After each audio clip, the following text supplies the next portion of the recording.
Guys and gals, and welcome. Welcome from the embarrassment of me starting the campfire chat a day early. Have you ever woke up a day early and thought you were late? Yes. No.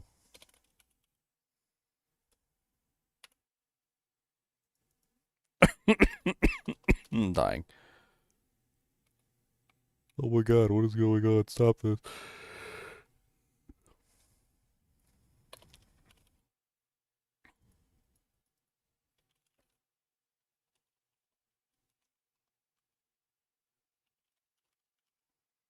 I'm so tired. I could have. You know what the biggest tragedy is? The biggest tragedy is that I could have slept in. That's the biggest tragedy. That is the tragedy. The tragedy of the man who could have slept in but didn't sleep in because he didn't sleep in because that didn't sleep in. That's the tragedy. Any luck on the Soj? Yes, sir. I got my Soj. I got it last night. I did indeed. I think I figured out the reason why kick wasn't working also, guys. So if you guys want to like hop over and if you guys want to hop over and shoot me a sub over on kick, that would be really great. I'm trying to hit 75 subs on kick so I can actually monetize over there. I like making money. Money's nice. I can't even make money until I monetize, and I can't monetize until I have 75 subs over on kick. So if y'all could do me a favor. There's like 60,000 of you guys subscribe to me on YouTube. You know, like should be super easy. And I need like 5,000 hours of watch time. I don't know how many hours of watch time it is, but it's super easy to get. Like especially if you have like a couple people watching, it's not even that difficult. All right, so we were able to grab a torch, a Soj last night. We gambled it. Right in the middle of my diatribe about like the Cuban Missile Crisis. And I had to be talking about the Cuban Missile Crisis when it came. I finally did get an Annie. I went ahead and I killed Uber Diablo too, so that was my Annie. I finally got it. Yay. I'm so hungry. I rushed up here. I rushed up here because I thought I was late for the campfire chat. It's not nice. Not nice at all. I want some cheese or something. Like, come on. I didn't even eat breakfast. I just, like, ran up here. Alright, let's pull out some snacks. Cody likes snacks. Cody said, what about me? I like snacks. Because I'm a snackers. Cody, you want a fruit snack there, sir? Would you like a fruit snack? You won't want that? I think that's a moo cow. You want some moo cow? Wants to snack them? Coda said that was nothing. That was like the tiniest little piece of food ever.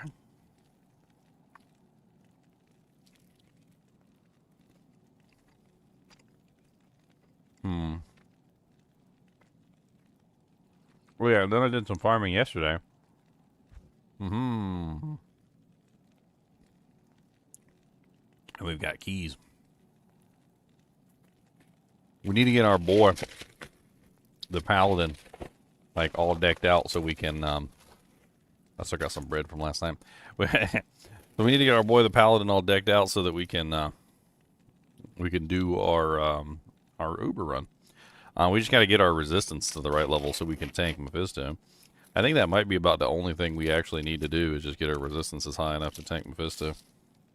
I think once we got that settled, we should be okay.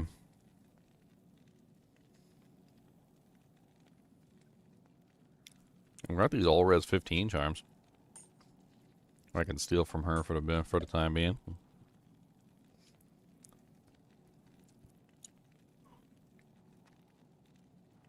We got a lot of lightning res charms in here too I could potentially use.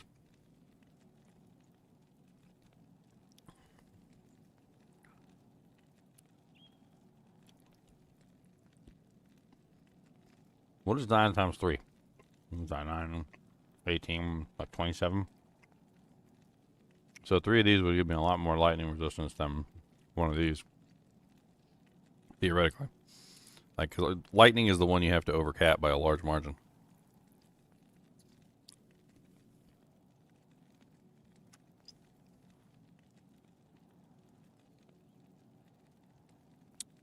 Hmm. Hmm.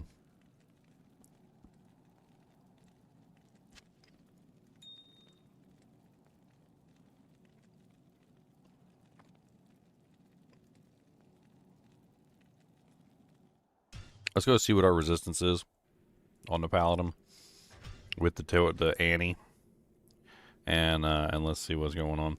What we're gonna do today is whatever torch we get, we're gonna make a character.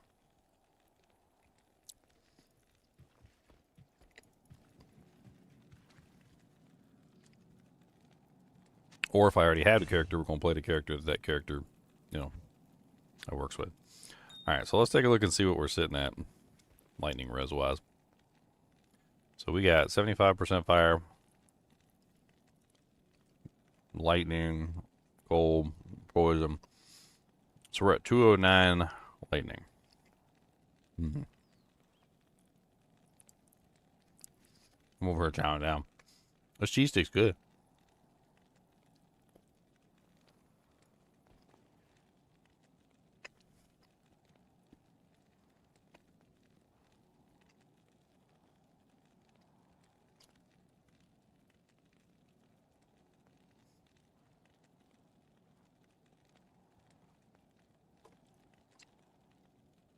Mm-hmm.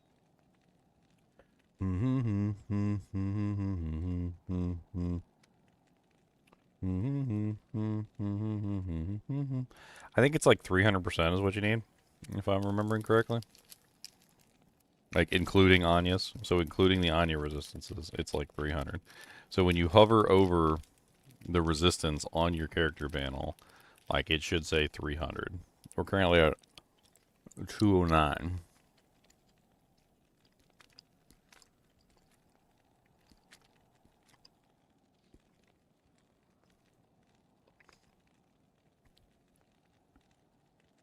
Mm-hmm.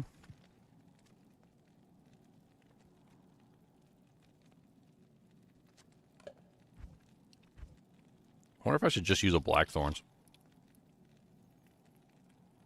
I mean, as nice as Bulwark is really just a little bit of physical damage reduction and defense. It ain't nothing super special. If I swapped over to Blackthorns for this, I could get the lightning absorption. I'm pretty sure I got a Blackthorn somewhere.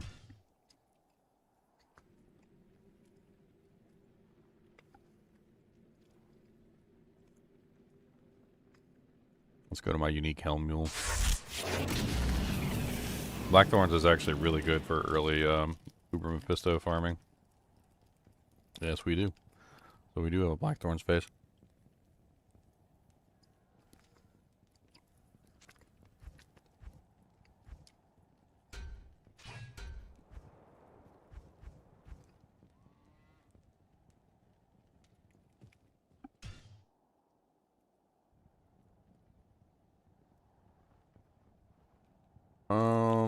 I don't think that really hurts us any.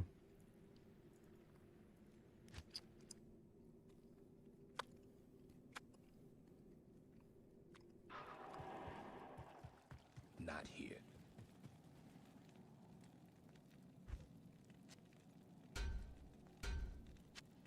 Put that in here.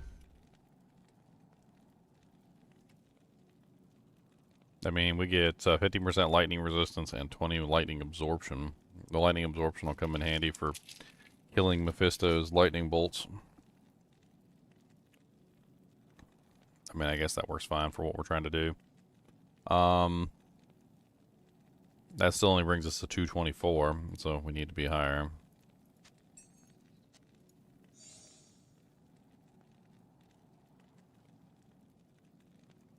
Don't really need AR, but the life on that is kind of nice.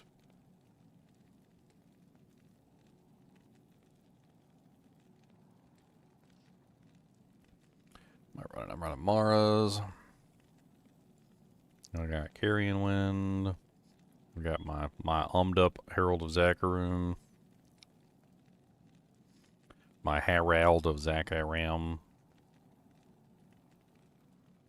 I don't have any open wounds, unfortunately. Which is an issue.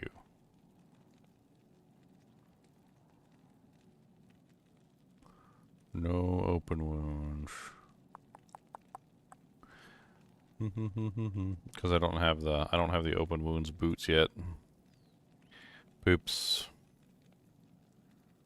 Poops. Poopity poop poops.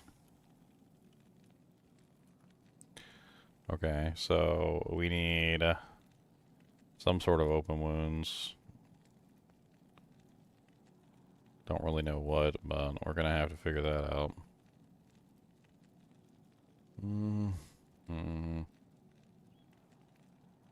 Can you get open wounds through the helmet? I don't think you can get open wounds through the helmet, can you?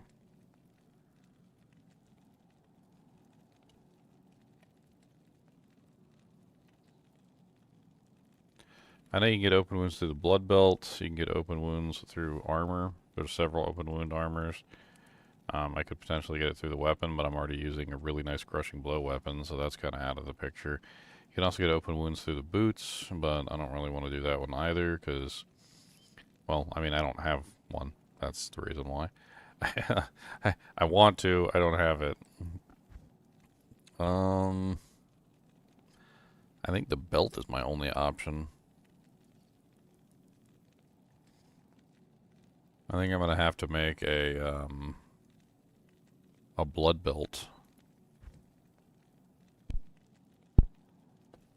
I think that's literally the only option is a blood belt.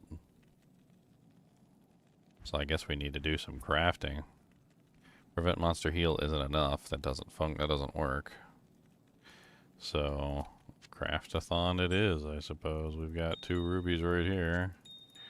And we got enough for a third, and I can pick up some more and my perfect gem mule. Do I got any jewels? Jewel. Not that one. To grab some crafting gems. What was the blood recipe? I can't remember.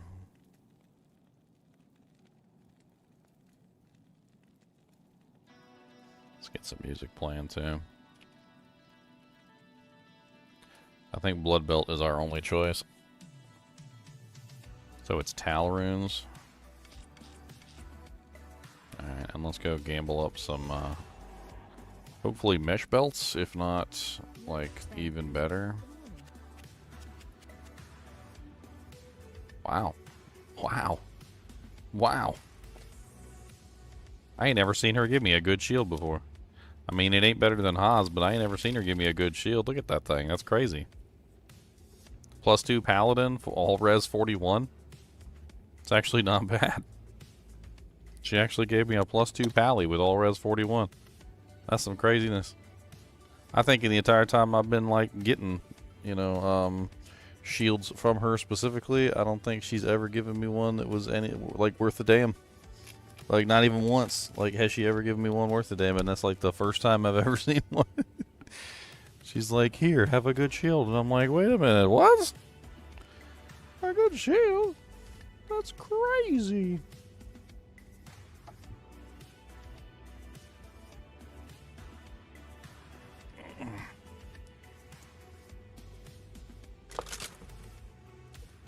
Huh.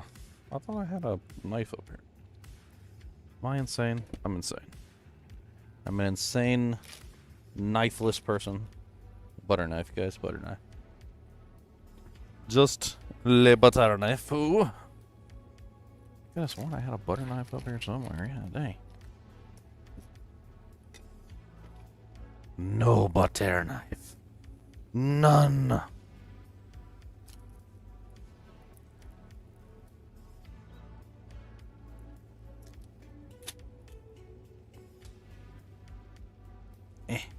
Fine, I'll just dip it in the butter.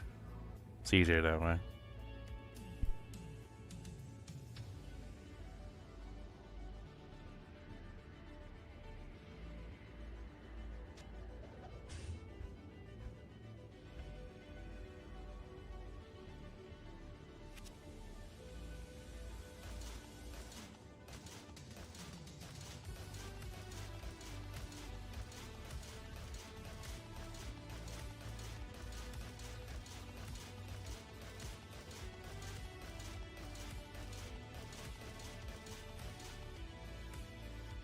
Man, finally. Thought the jing was never gonna pop up. Alright. We want high defense if we can get it. There's a mesh belt. That's the exceptional. I'd rather have the elite one if we could get it, but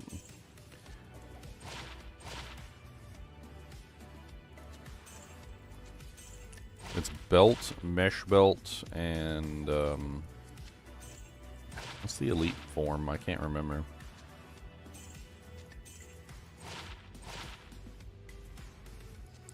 Not either of these.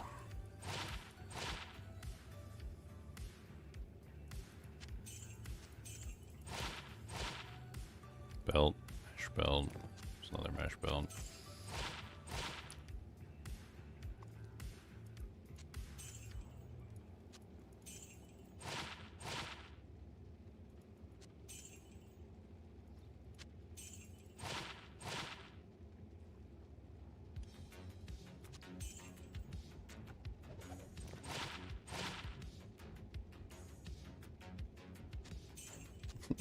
What the hell even is the I can't even remember what the frickin' the base type is for the mesh belt in the elite status. It's mithril coil. Yeah, mithril coil is the elite. I've not seen one mithril coil the entire time we've been gambling. Two really bad rare belts. There we go.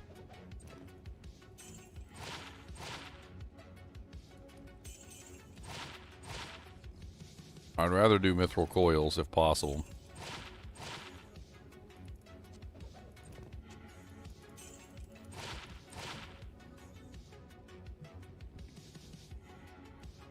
I mean, we're basically just going to take the best of all the crafts and we'll just use that.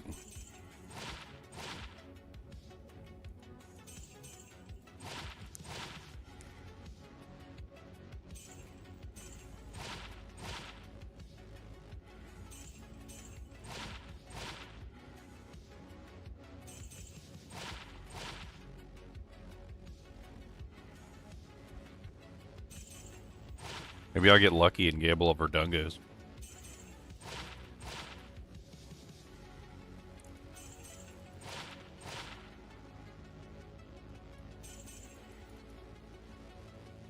Alright. Let's go put some of this stuff up. I kind of want to keep this shield just as like a example of finally getting something that's not trash. For the first time ever in a trillion years.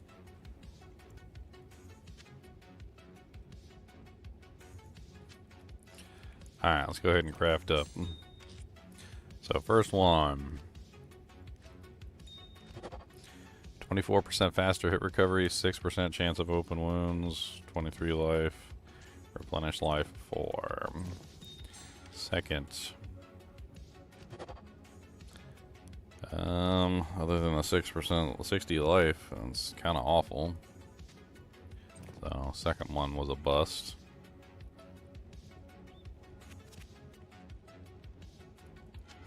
This one's okay. The open wounds is very low, though, which is part of the problem.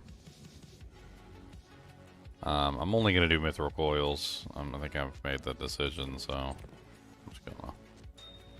We're going to have to go get some more gems, too, and some more crafting stuff. Let's just go ahead and get rid of these. We're only going to do mithril coils. There's no reason not to do mithril coils. You get the extra defense. Defense is nice. Let's go grab some crafting gems and some rubies so we can get a little bit more out of this. There's some P gems.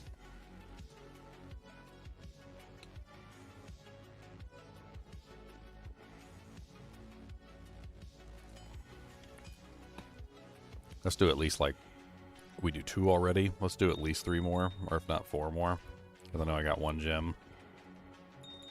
I had 3 more in there. I need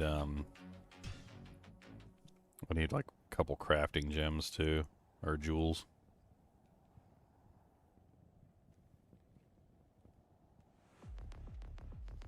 Can't Or if I just opened that character recently, or...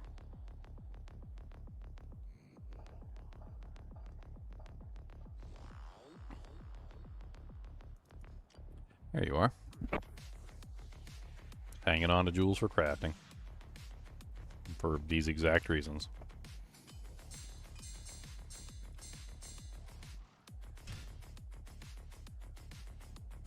Yep, tomorrow night is ladder start. Also the campfire chat, which I totally mistook for today because I'm an idiot. But yeah, the campfire chat for Diablo 4 season, I don't know, for 2.2 PTR is tomorrow as well. They don't coincide with each other, so the campfire chat will be first, and then D2R season 10 will be second.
Yeah, it's because of the way that they're doing things. They're making it too easy.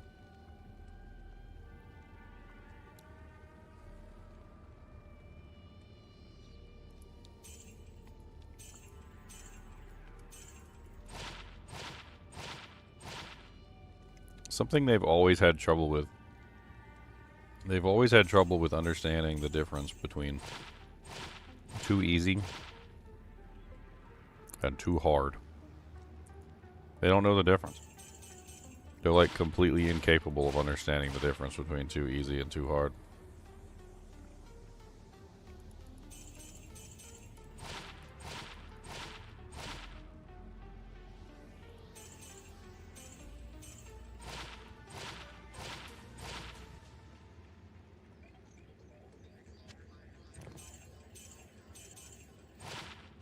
Come on, mithril coils.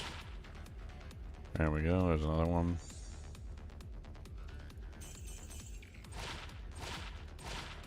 Several more mithril coils, if you please.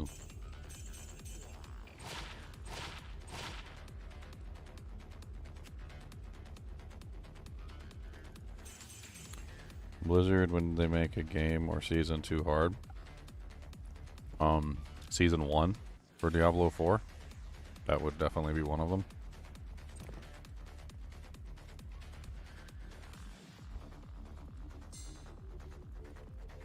They've also had a couple seasons here or there where things were like specific individual tasks were too difficult. Like trying to find the Uber uniques. When the Uber uniques first came out, it was literally like winning the lottery. Like it was so rare to get your hands on an Uber unique. It was literally the equivalent of winning the lottery just to get one. Actually, I think I remember calculating the odds, and it was actually like winning multiple lotteries. Like not just winning one lottery, but winning like 2 or 3 lotteries at the same time. Like that's how rare it was to find any of the items. And then they made the Uber Unique so easy to find, everybody had one.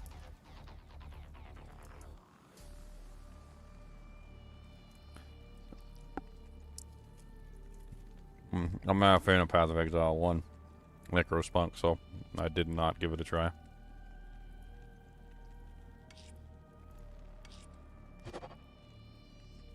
Ugh. That one's awful. Afternoon. Need a couple Tal runes. Let's go take a visit to my low rune mule. I need to drop off some runes at the low rune mule anyway. Looks like we need a couple Tals, at least like 2 more Tal runes.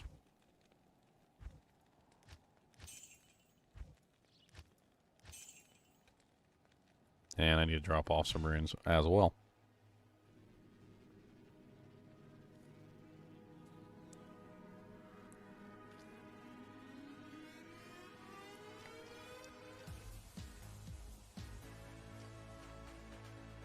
You want a piece of cheese, Cody? Piece of some stringham cheese? Stringhams? You want stringhams? Because they give it to me. He said, why you take such a small piece? That's what stringham cheese is. You're supposed to take a small piece and you're supposed to peel it off, and then you just get better flavors that way. He said, oh. He said, well, many small piece, please. Many small piece.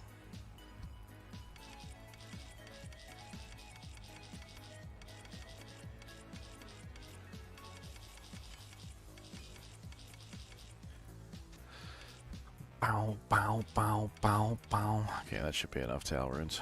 And give me a little bit extra for, like, some fluff. Let's take one Eth rune. Ugh. Drool boy.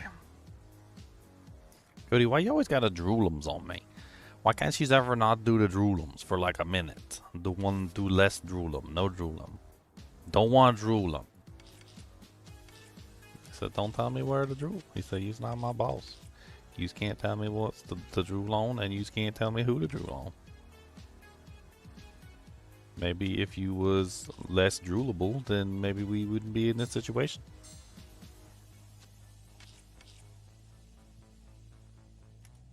He said that. That's what he said.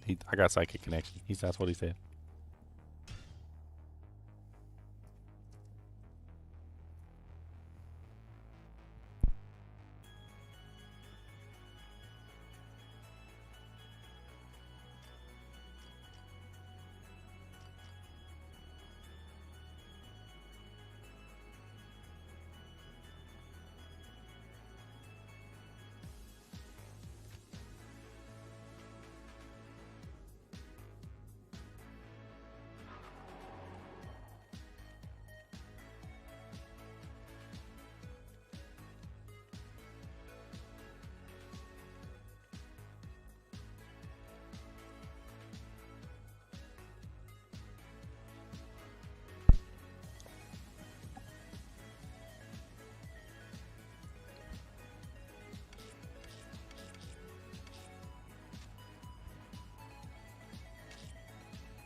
Alright.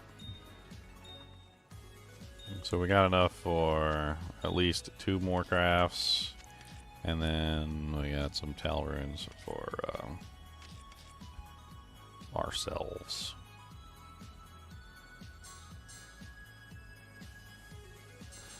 Let's take these. These are crafting jewels, so these need to go in here. Alright, so we need 2 more belts. See if we can craft up 2 more, gamble up 2 more belts.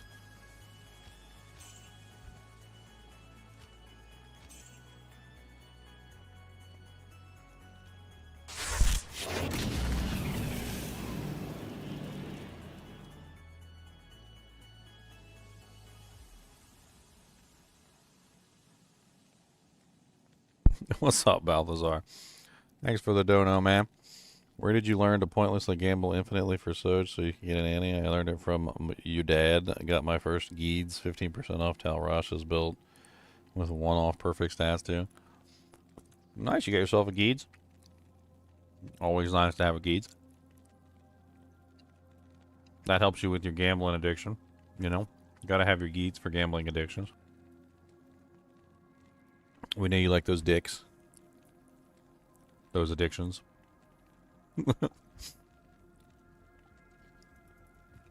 We know you're addicted. That's right. Dude, this cheese is addicting. String cheese, my friend. Cody, would you like another piece of string cheese? Hmm?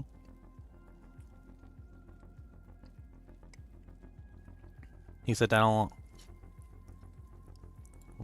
ask stupid questions, okay? Of course I want string cheese. Why would you even ask? Why would you even pretend that I didn't want it? I did indeed. Took me like 6 hours solid of gambling, Balthazar. 6 hours solid of gambling, and I finally got him. And then I went and killed Uber Diablo. A 16-12-5. All that work, and I got a 16-12-5. You can laugh. Feel free to laugh.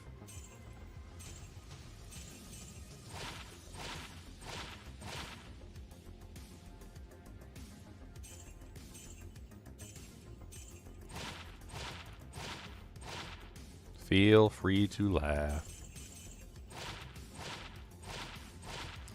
What's my favorite D2 drop that I still remember? I remember pretty much all of them.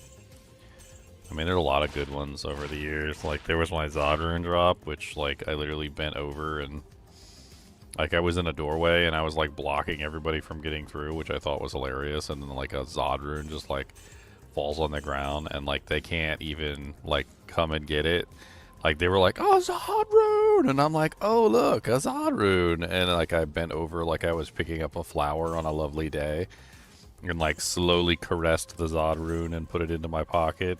And they had absolutely no way to stop me from stealing the Zodrune. Also, my low rune in single player on the Barbarian series, that was a pretty clutch low rune. I did not expect to find a low rune on my single player solo self-found run. That was also really awesome. My plus 10 max damage, like 45 life Grand Charm that I found, that was pretty good too. That was a really nice find. How do you farm gold? Gold is super easy to farm if you use my infinite gold trick. Which is literally super duper ridiculously easy. I can show it to you. I'm probably going to need to farm some gold here in a second because I can't get my stupid high tier belts that I want. I want the mithril coils. I don't want these crappy hoop belts. I'm trying to craft up a really nice mithril coil. Oh yeah, the 2020 Sork Torch, that was also really good. I got a clip of that on there. We basically won the game that day.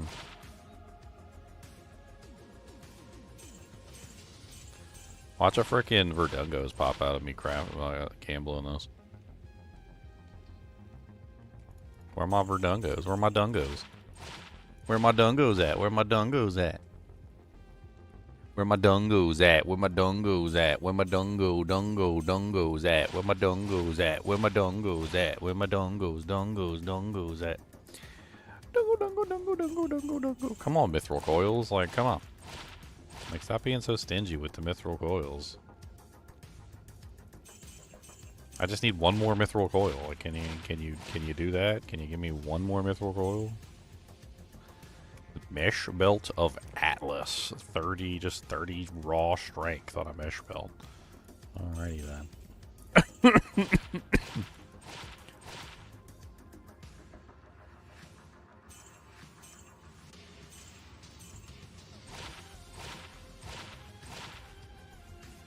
What's up, Trevor? You haven't played in 2 years, but you still love Diablo 2? Well, that's good.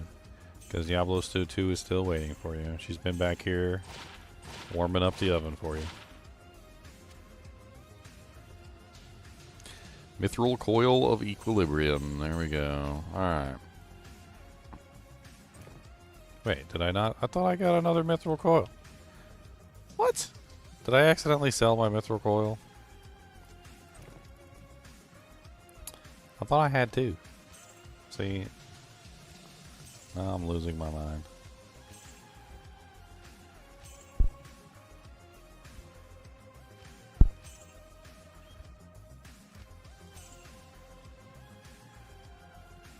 And you can burn through some gold fast gambling, I'll tell you what.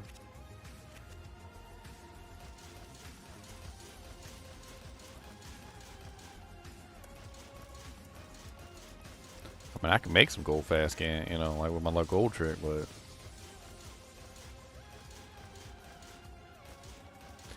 Game, game, game, game. There we go.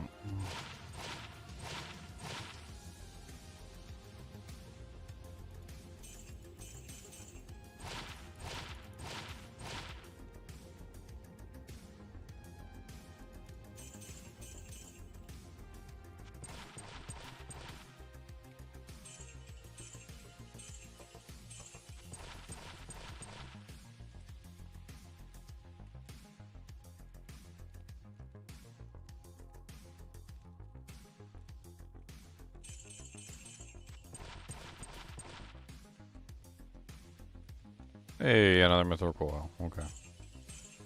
There we go.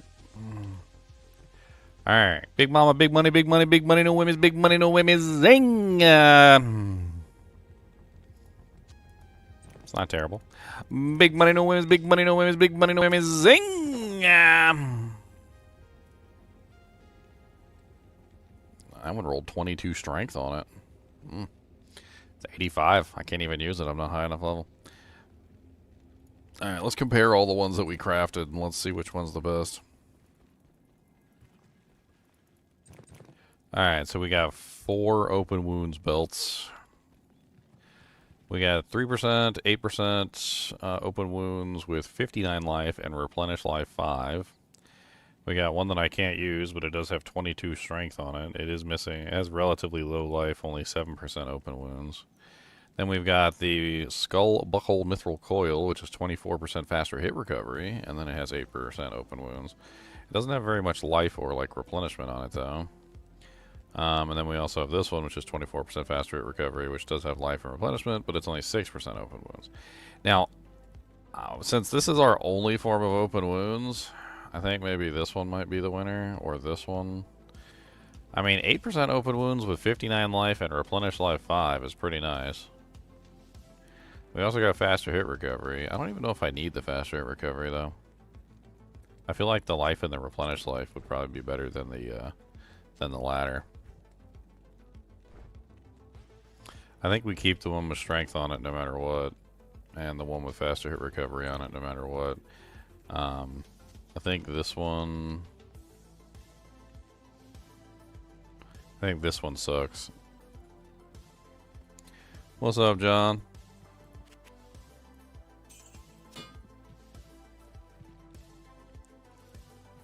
Alright. So we also need to fix our resistance issue. So we're currently at what? 224? So charms.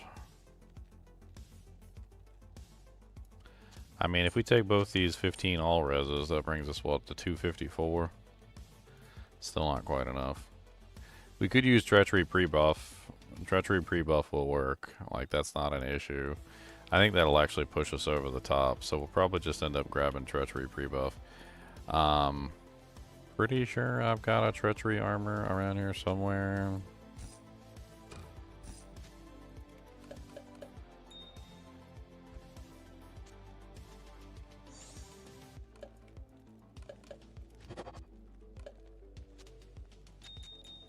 I think there's one on...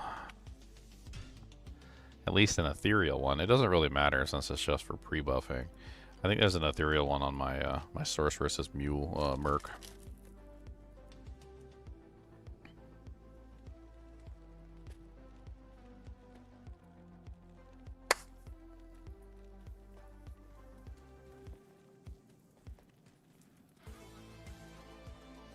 Yes, warrior.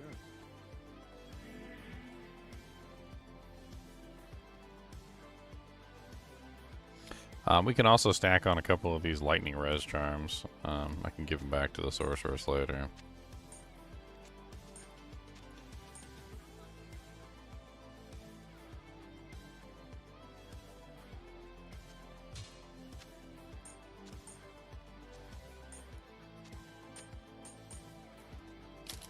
We can just overcap her.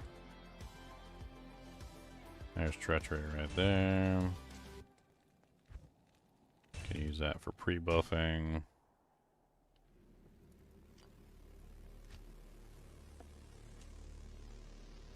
What else do we need? We got the life tap wand already. That's not a problem.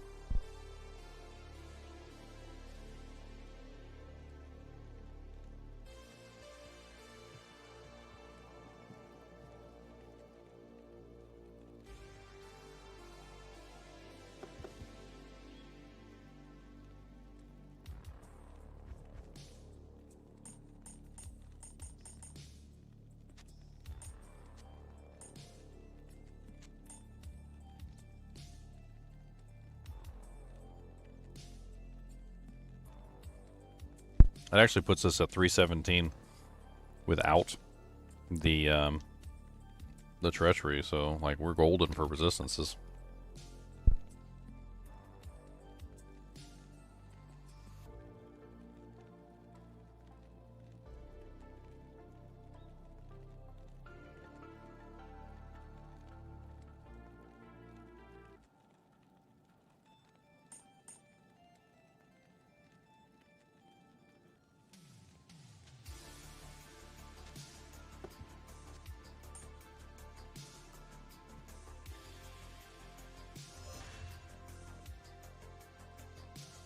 I'm trying to think what I could do to get some more, like, defensiveness out.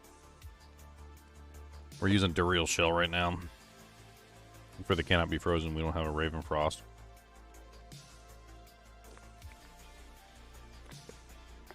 I suppose I could upgrade Duriel Shell. What's the upgrade recipe for Duriel Shell? It's, Co-Lem.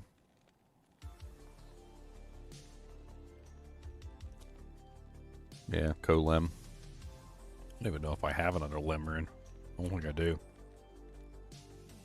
I mean, I could potentially upgrade. Let's see here. What's the one before Lem? Can't remember.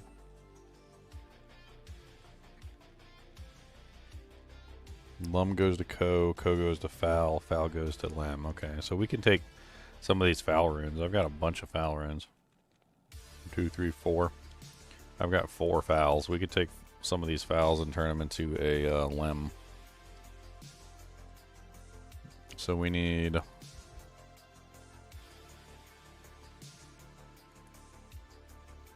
We need a flawed ruby.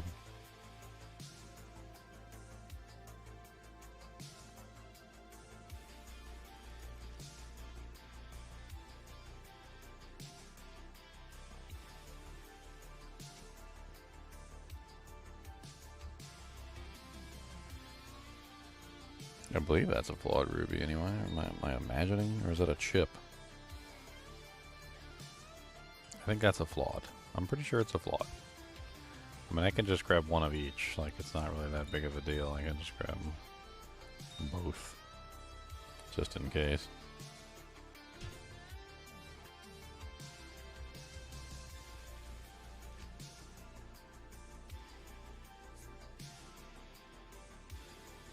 Alright. And so now we are going to... And then 1, 2, 3. And that brings me to a Lem. And then I get my Co in there. And then we're going to put the armor in there with a P diamond. Alright, and then that upgrades our Duriel Shell to much higher defense, which should help out a lot. We can also put a socket in it, which, I mean, I don't see any reason why not. I am overburdened.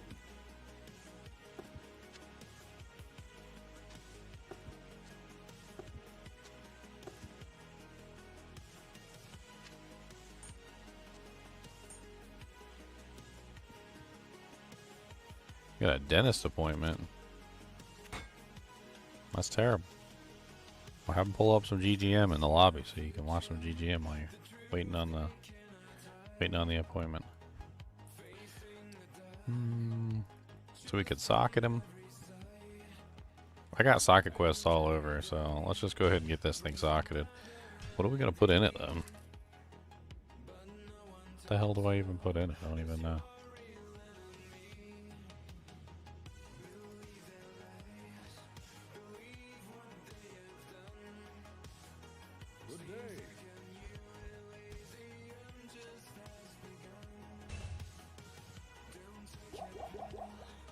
What do I put in it?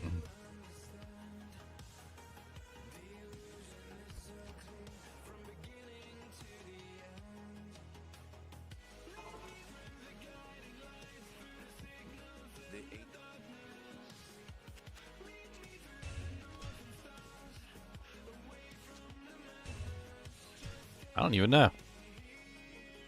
What would benefit fit us the most for like a for an Uber Tristram run anyway? Trying to think.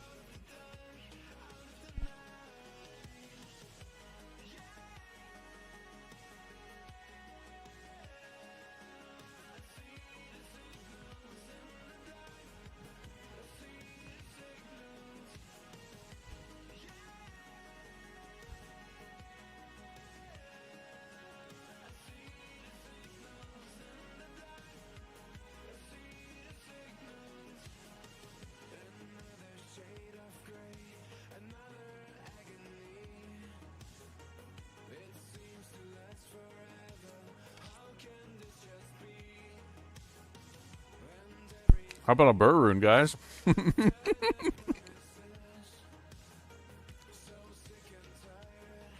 I mean, I do have an infinite number of them, so 8% damage reduction? That sounds like fun. Just burr rune everything. Shut up. I'm doing it. You guys can't stop me. Can't stop, won't stop.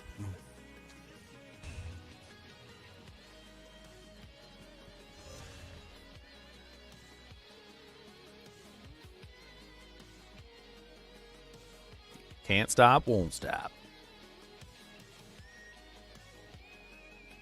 Is DR cap still 50? Yeah, but like I don't have any DR right now because I took off my Spring of Ears and I took off my helmet, so my damage reduction is actually pretty low.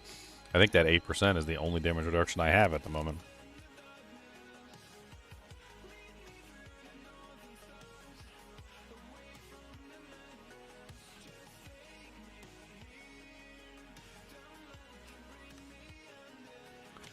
Well, it's especially cheap for me, Cake, because I can basically make infinite of them if I want. I have a burr rune mule.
All right, boys.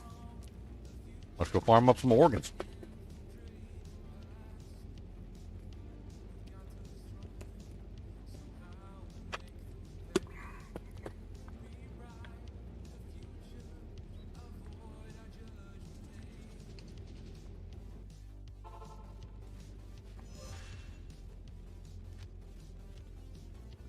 I forgot to put fanaticism on like a button. Doesn't matter what button.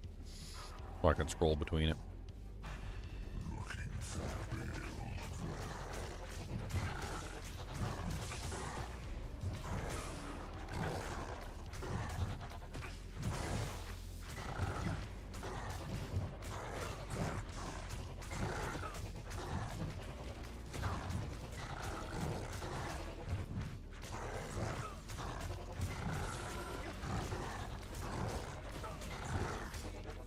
Easy enough.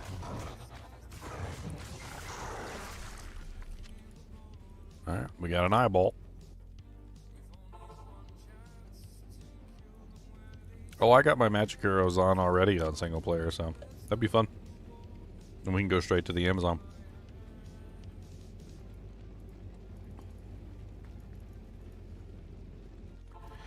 Into the furnace of pain.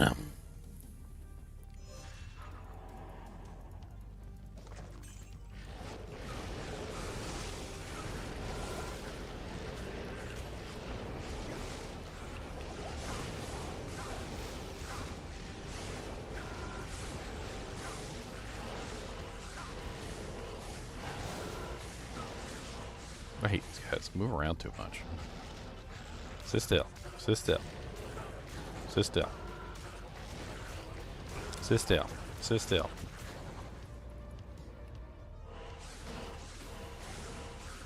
Probably should get my merc.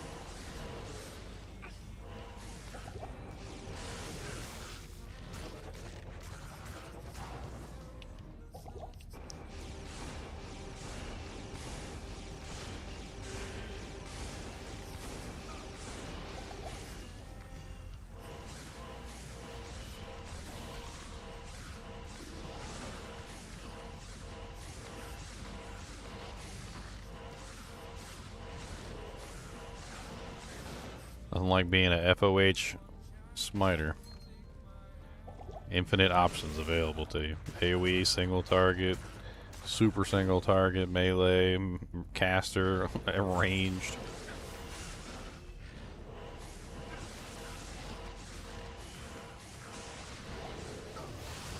Stunning. What's up, champion demon trickster? It'd be a shame if somebody stunned you and locked you up against the wall. Twould be a shame.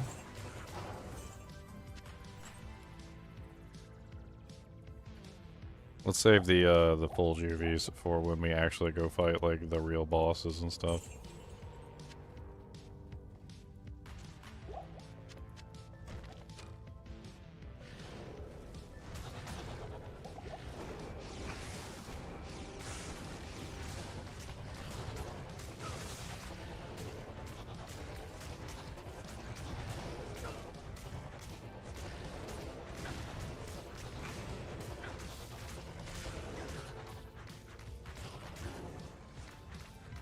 Lords immune to everything except for physical and magical damage based on holy.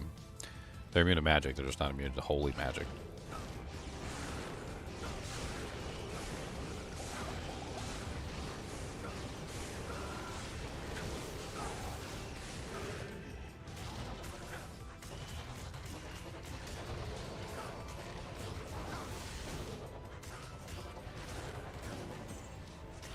Gloom Drool. What's up, Gloom Drool?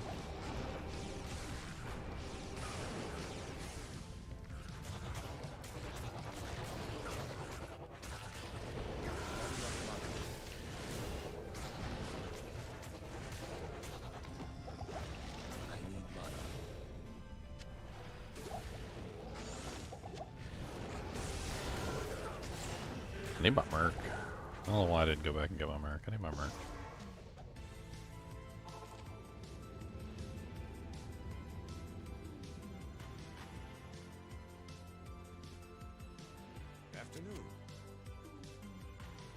Come on, Merky Merc, let's freaking go.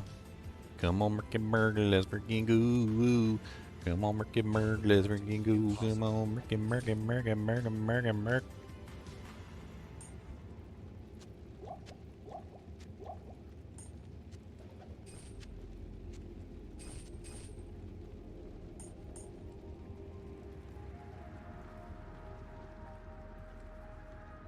Well, my Merc has treachery, so it's also using a Pierre Tombe Quant. Oh, so I see the sunlight is coming in on my live stream here. See if I can fix that.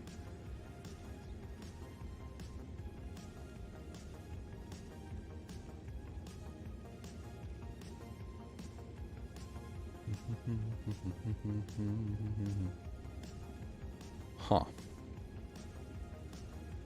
Thought I'd go to manual, since it doesn't seem to know the difference. Should be good enough. Sunlight's gonna keep messing things up though.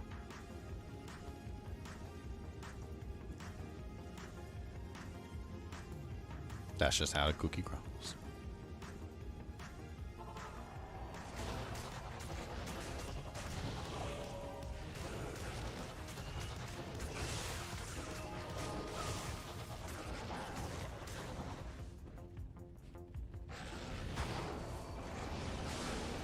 Why is there a bunch of pit lords out in the lava? Yo, you guys see that? That's hilarious.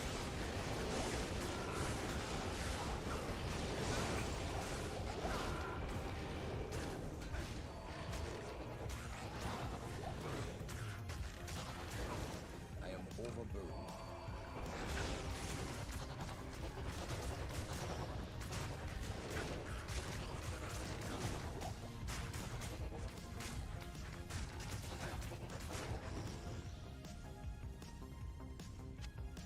They still out there just chilling in the lava? They legit just chilling in the lava. Oh, that's cool.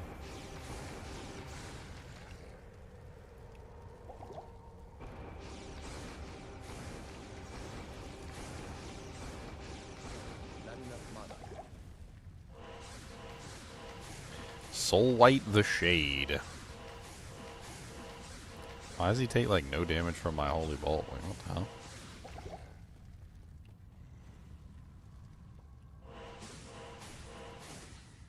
Is he like not hittable or something?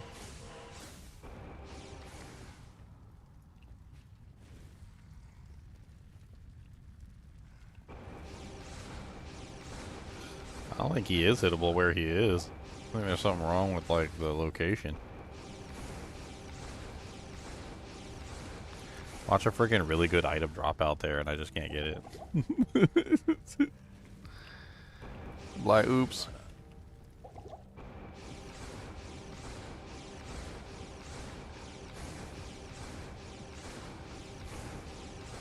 I need mana.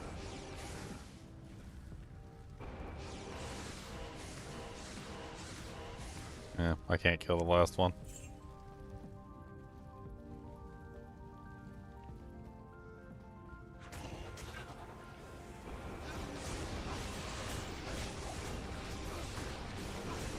Not enough mana.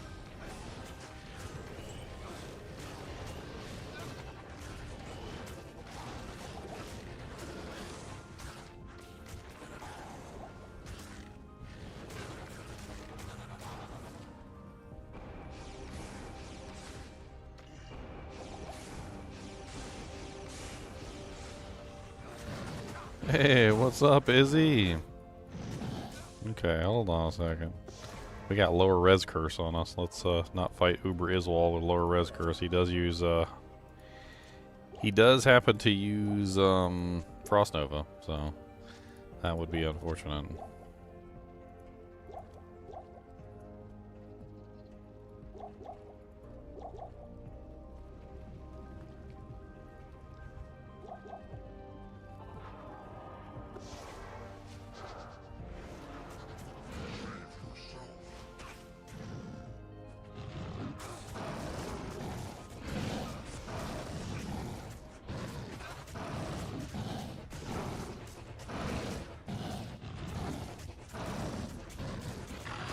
Mephisto's brain.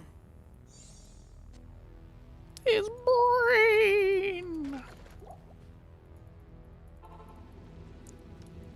Can I get an extra Mephisto brain so I can like tease Mephisto with it when I go in? Like, I got your brain, I got your brain, I got your brain, I got your brain. Brain, brain, brain, brain, brain, brain. Brain, brain, brain, brain, brain, brain. I got your brain, brain, brain. Look at this, your brain, brain. Brain, brain, brain, brain, brain, brain, brain.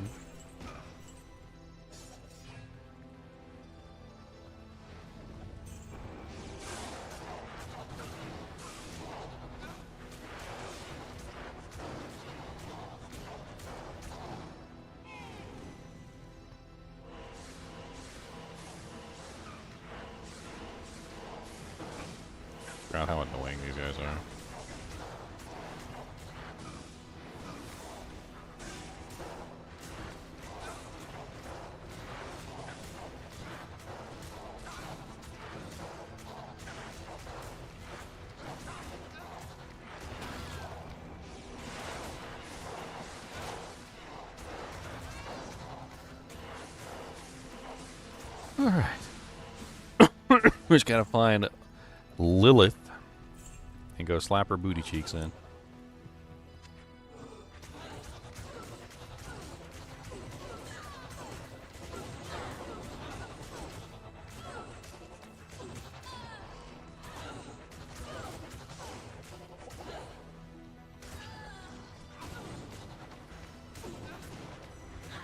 Holy Jesus, so many succubus! Unholy before the Lord! I'm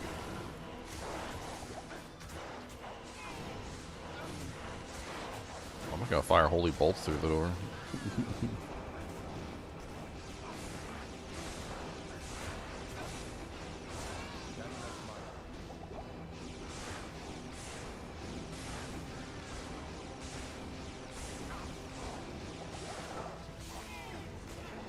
Don't come through this door unless you won't die.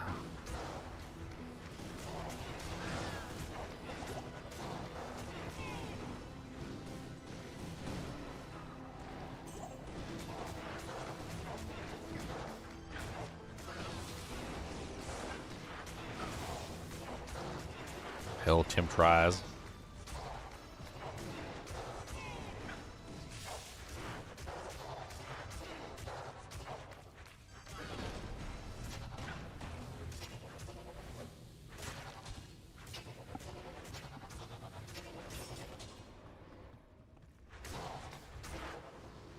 A Thal rune.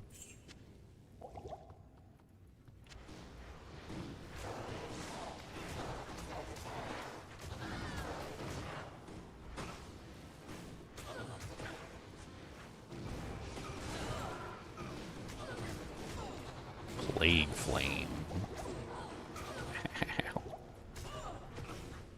Nothing like getting freaking name locked at the door by like 700 succubus.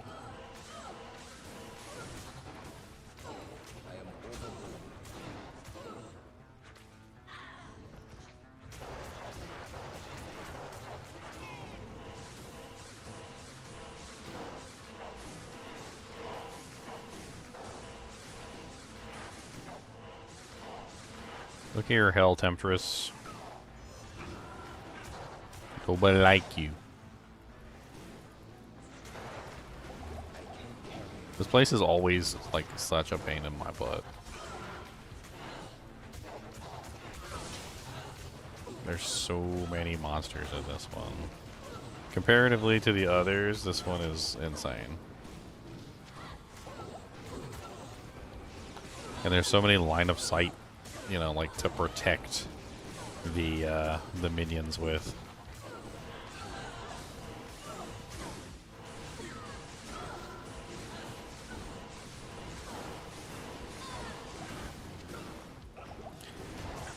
That you can't really get good Fist of the Heaven action in here because there's too many pillars and like walls and all sorts of other things. Let's go refill potions. I kind of want to keep these full juvies for actually Uber Tristram and important things.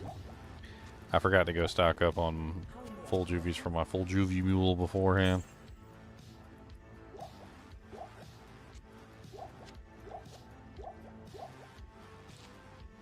Oops.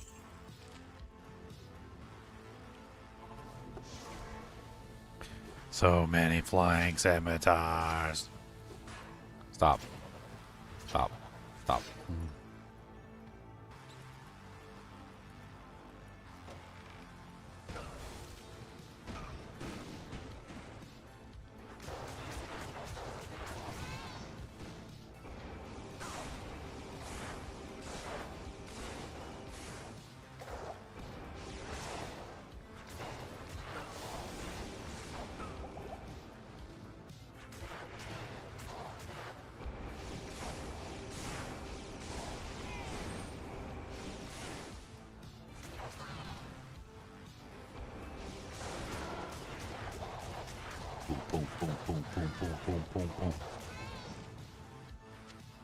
On the surface, he looks calm and ready.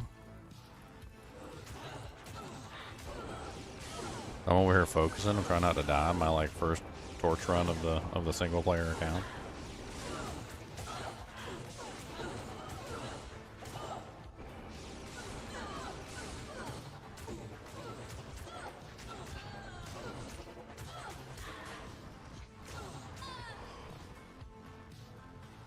Is that her over there? I think that might be her.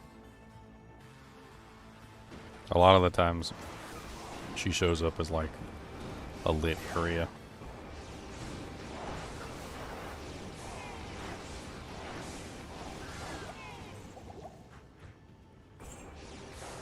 Man, that girl got conviction.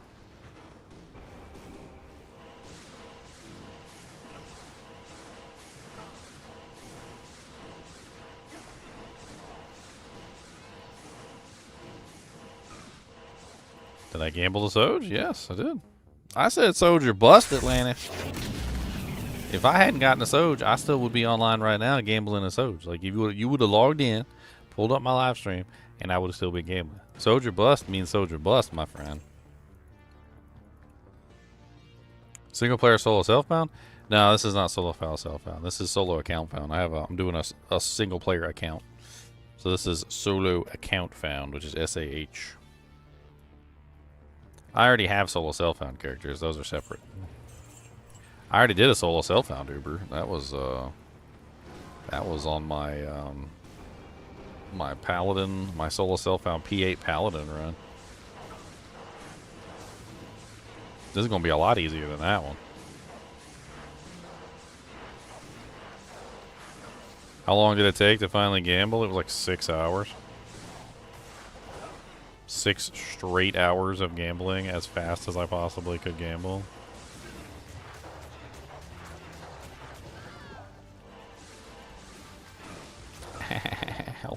Why are you guys so rude? Freaking conviction aura punks. I shouldn't even go down resistance-wise from that conviction aura. No. Because I got enough resistances to like countermand it at this point.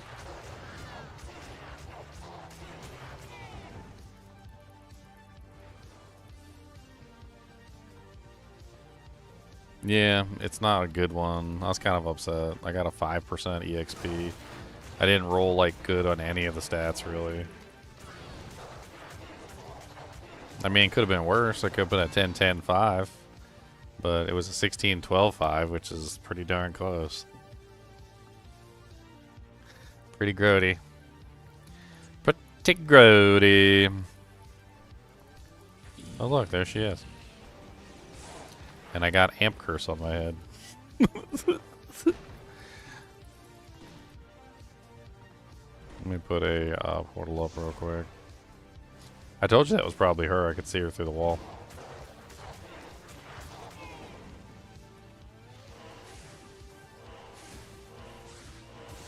I'm gonna fire some holy bolts into the door real quick, see if I can take out some of these ads.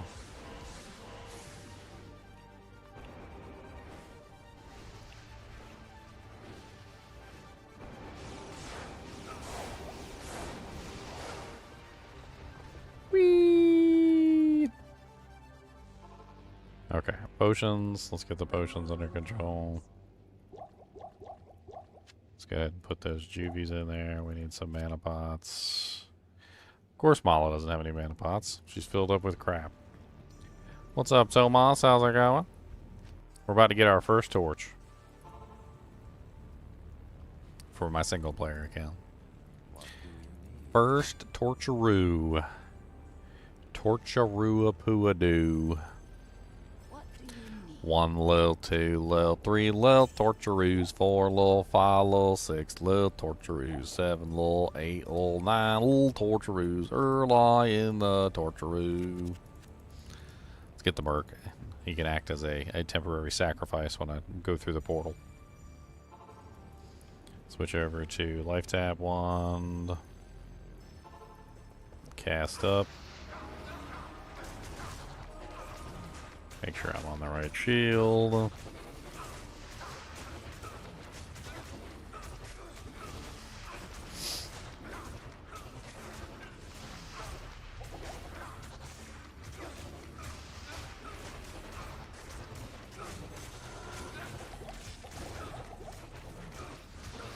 Ow.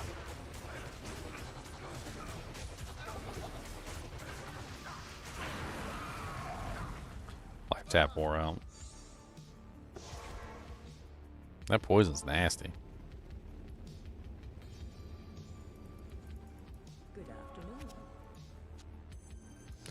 Do you keep running balls, or do you switch over to TZs? Is that what you're asking? When it comes to terror zones and stuff like that, your terror zones are going to be better EXP past a certain level. Bail runs are... I can't remember what the exact level bail runs kind of like top out at. Honestly, TZs should be better than bail runs relatively quickly once you hit like in the 90s. I'm not sure the exact level where the efficiency changes like in favor of the TZs, but it doesn't really matter that much because once you get past level 87, the monsters levels of the actual like level 85 zones are now below you. So think about it more like this, okay? The monster level is based, so M level is how you get your EXP, right? So if you're level 88 and the highest that the monsters can be is level 87, then you are now above the level of the monster. So you always want to be below the level of the monster is what you want. And so as soon as you become above the level of the monster that you're fighting, your EXP is going to start decreasing very rapidly. So bail runs tend to give less and less EXP the higher you are over 87 because the monsters are level 87. And then when you're in a terror zone, the monster level goes back above your level. So the terror zone, so TZM level is always like your level plus, what is it, like 3, I think? I can't remember the exact TZ calculation. I never remember it all correctly. What was the exact plus and minus? So it's 2 levels up to level 96, and then the champions are plus 4, and the elites are plus 5. So that means like at level 88, when you fight a champion pack, you're looking at plus 5, which is the equivalent of 88, 89, 90, so like 93, right? So in this case, they're always going to be higher level than you, where in this case, they will cease to be higher level than you at level 87. Now, that doesn't necessarily mean that at level 87 or level 88, you're suddenly getting like the worst EXP ever. But as you increase in level over level 87, it's going to get worse and worse every single level. Whereas the TZs are going to stay relatively the same. Yes, and TZ bail runs are obviously going to be absolutely amazing.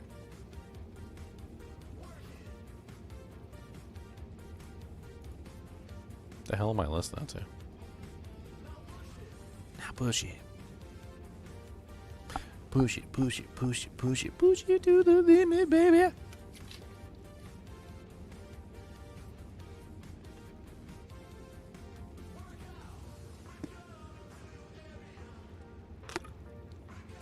What's up, Dark Side? Dark Skid. Said you want to see my equipment?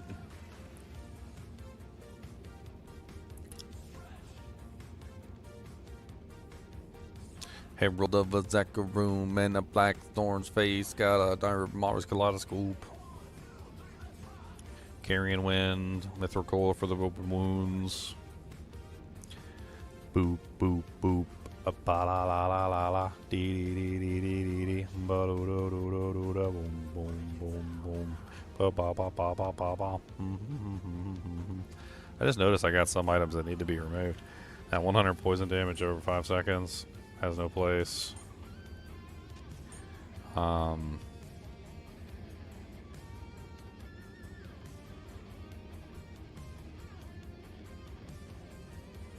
24 attack rating, 2 to 4 cold damage, has no place.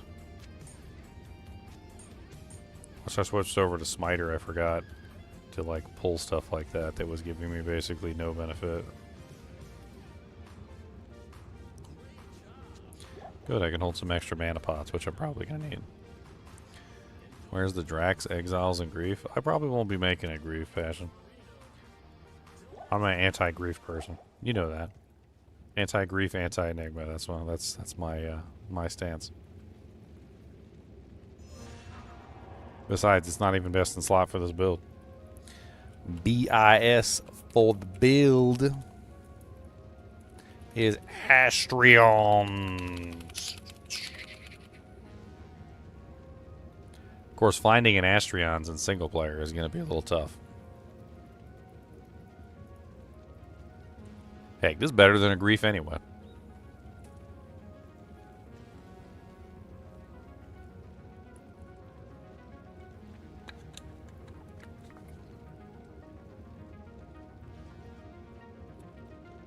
I ain't spend all my burr runes. I got plenty more burr runes, okay? Don't be Raz-tazzing me.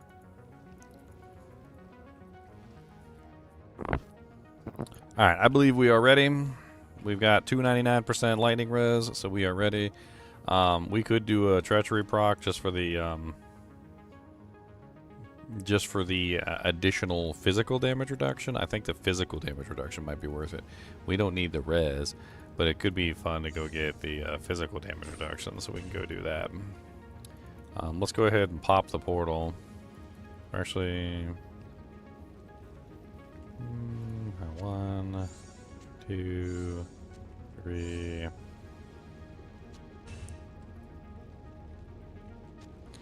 put you in there. Yeah, let's go ahead and pop the portal real quick. We'll put it next to Mala just in case we need to come back for potions. And now we are committed. Let's go get our treachery proc real quick so we can get that extra damage reduction. It'll help out a lot for a lot of these poopy monsters, the physical damage monsters, so we're not getting our butts cheeks clapped.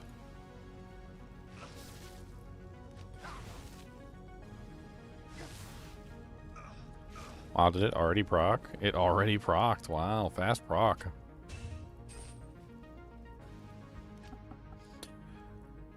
Alright, so that brings us up to, what is that, like 23% damage reduction, and all of our resistances are like super, super overcapped. Should be good.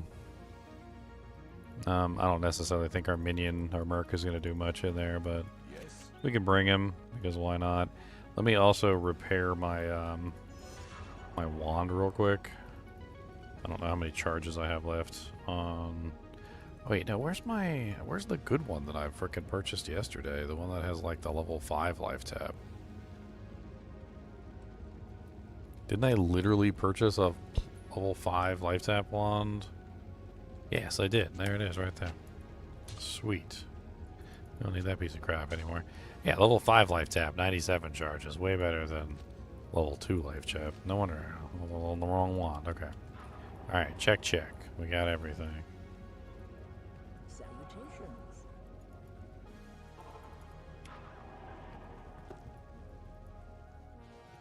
Alright, so we need to summon one of these voodoo jinks.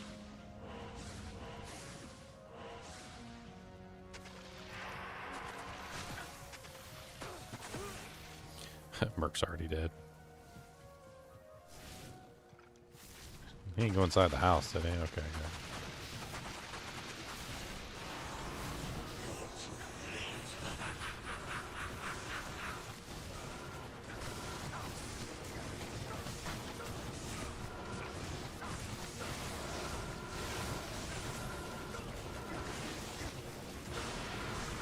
Alright, Mephisto down. Fist of the heavens to clear out the skeletons. Works so good, by the way.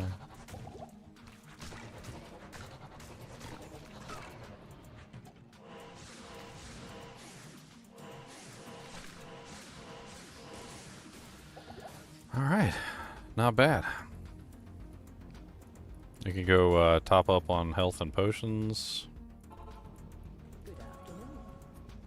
We don't really need to, but you know what, why not? Let's just top up on potions.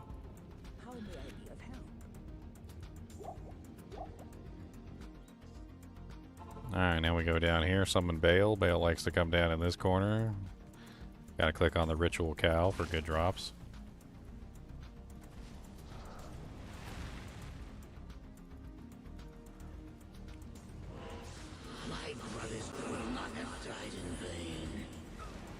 I'm afraid your brother's already died in vain. I'm sorry. That was like reauthorized.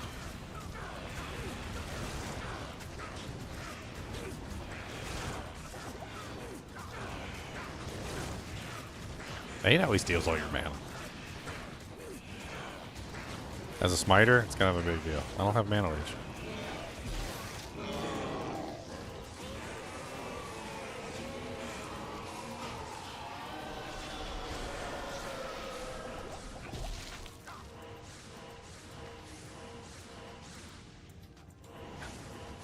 Immune to physical. Ha ha.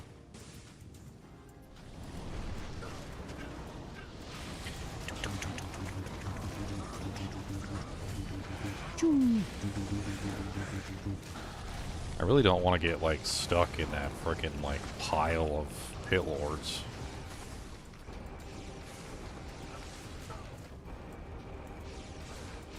Let me go grab some more potions too, because if I get stuck in there, I'm gonna need mana pots. Otherwise, I'm gonna run out of mana while I'm smiting.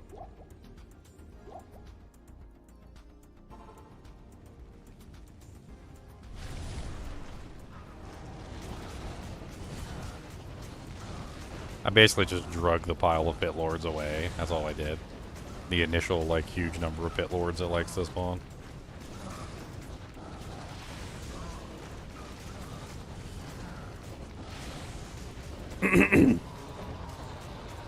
Alright, boys. What kind of crappy torch did we get?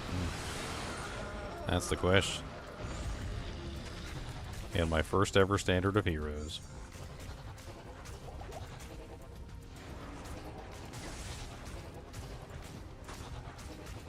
Alright, so remember the promise from yesterday. So the promise from yesterday was whatever it is, we have to make that. We have to go play that character.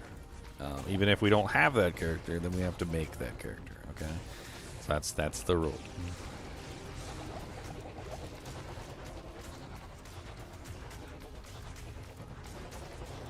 This the rule. So if it's a druid, we're making a druid. If it's an assassin, we're making an assassin. If it's an Amazon, we can go play one of our Amazons. If it's a sorceress, we can go play our sorceress, and so forth and so on. So, like, we're going with that. Do we let Kane do the honors, or do we do the honors ourselves? What do we do? Kane, or do we identify it ourselves?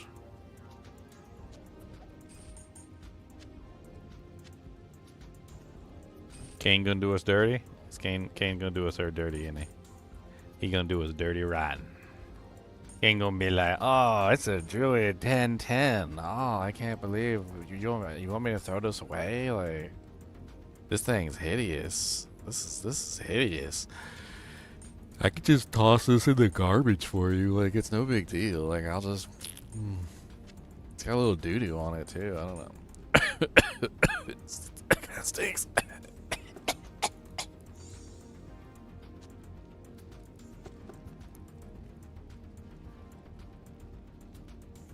It's got a little doo-doo on it.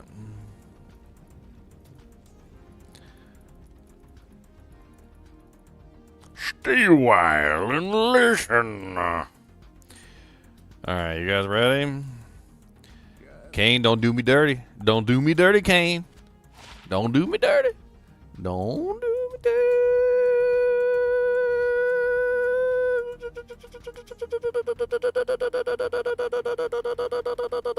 I'm scared to look. I'm scared to look. Cody, can you look at it for me and you just tell me what it is? How about that? You just tell me what it is. All right, how about this? All right, here's what we're gonna do. I'm gonna do like this real quick. All right, you ready?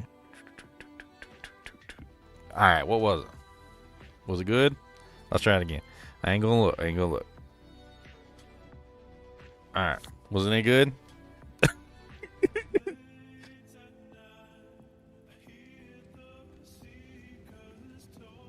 What we get? Was it a druid? Is it a druid?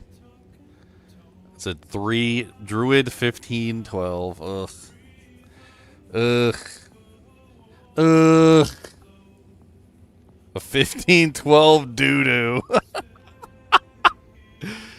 Ugh. It had to be a doo-doo.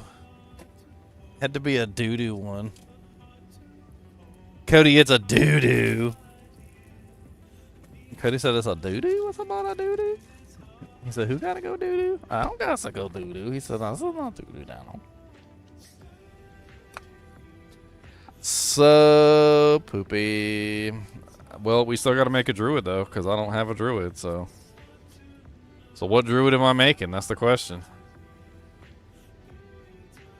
What druid am I making?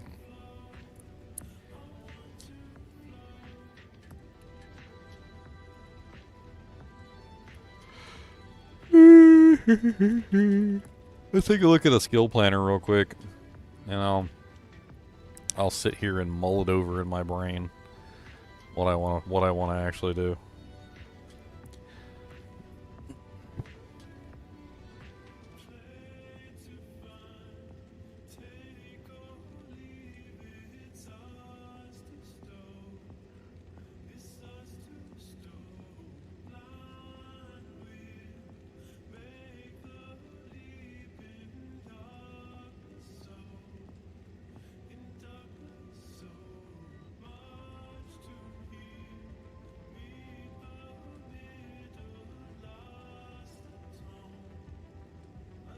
Boycotting channel until this passes? Well, dang. Okay.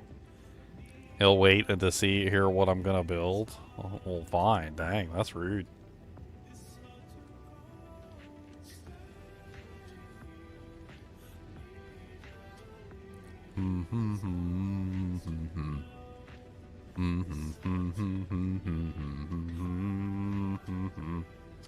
Do I have the stuff to make a Hurricane Gilbert, or... I don't think I have a Windhammer. I think that's the problem. I don't have a Windhammer. Like, I don't think that I can actually make the Windhammer part of the thing. Fireclaw could be interesting. I was thinking about Fireclaw. I haven't really done a Fireclaw druid in a while. Fireclaw synergy is what? Just two synergies? Firestorm and Molten Boulder.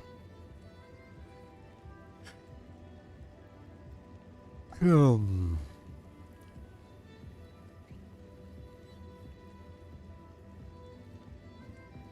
J/P stupid druid. Well, only build there is Tornado Hurricane. I don't like Tornado Hurricane. I know. Lay gasp. I don't like Tornado Hurricane. I think it's a poopy build. I think it's garbage. It's like the worst of both worlds. It's not the best of both worlds. It's the worst of both worlds. You get to be a caster who requires close range. Like you're a caster who's literally a melee character. You're a melee caster. It's like the worst combination of modifiers. Not a big fan of the melee caster Hurricane Tornado Druid that literally has to stand like this close to the monster to be able to hit them. Like, can you feel the wind? Can you feel the wind? Like, yeah, dude, you're so close. We're kissing. I can feel the wind. Okay, I can feel it.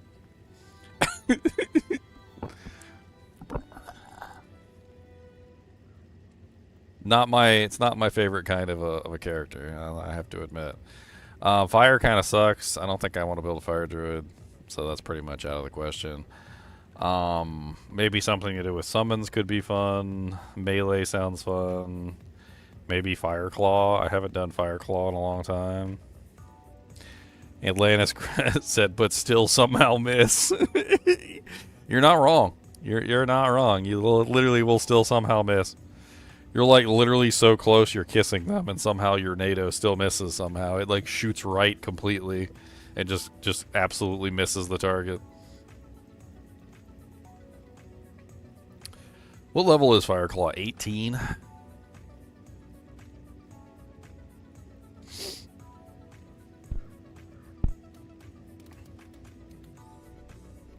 So, like, if I wanted to go full Fireclaw, it would look something like this, right? So, let's see. 20 Fireclaw. And then I have to build the synergies. So, Firestorm and Molten Boulder. So, Firestorm, Molten Boulder. So, that's 20, 40, 60. So I got at least 60, and then I probably want to go with werewolf, so we go 20 in werewolf or something, I don't know. 20 in lycanthropy, maybe.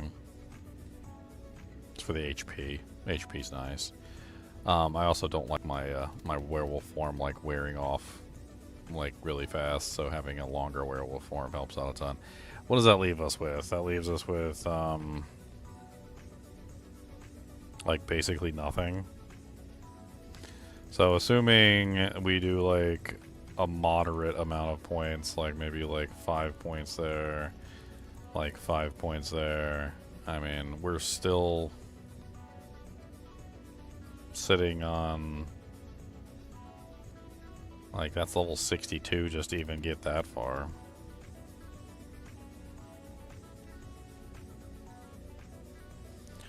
A druid for magic finding. Ugh.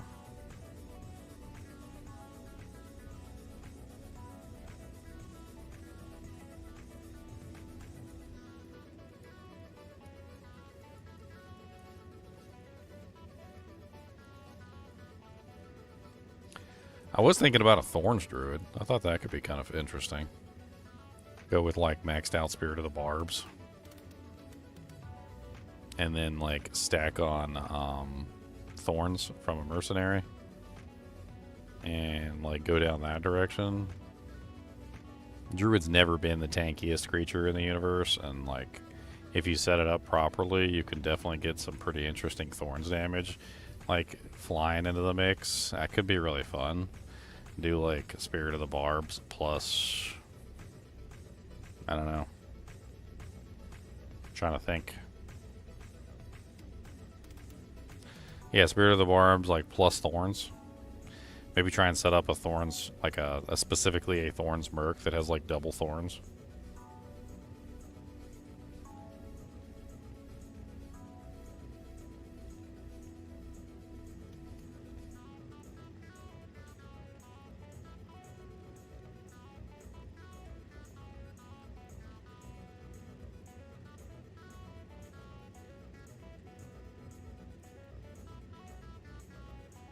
Ah, my neck, man. I can hear it cracking in there. Like, god dang. That ain't cracking. It sounds like Rice Krispie treats.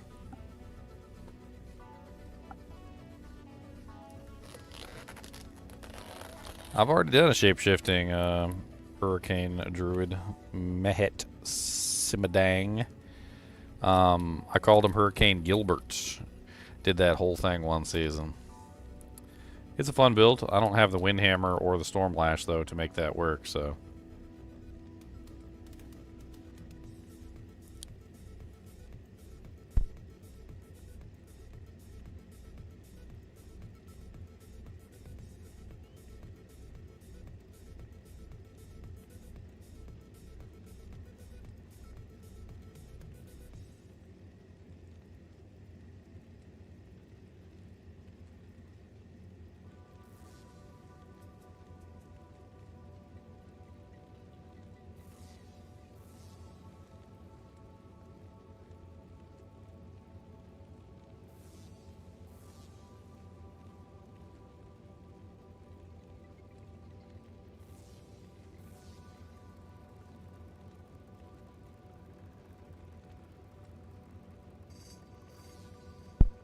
Cry for me, Michael.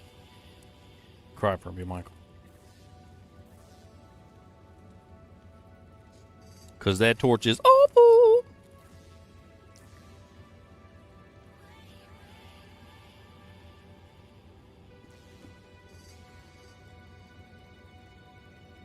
Max Poison Creeper for life? What? What am I maxing Poison Creeper for?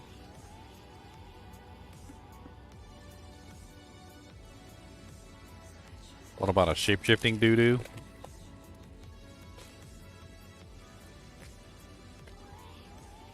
I mean, it's an option.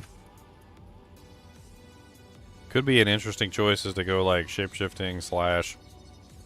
It's like one of the only hybrid builds you can do is shapeshifter slash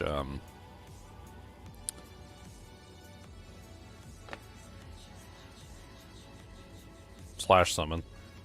My brain's farting. I'm thinking about stuff. Vine Druid sounds silly.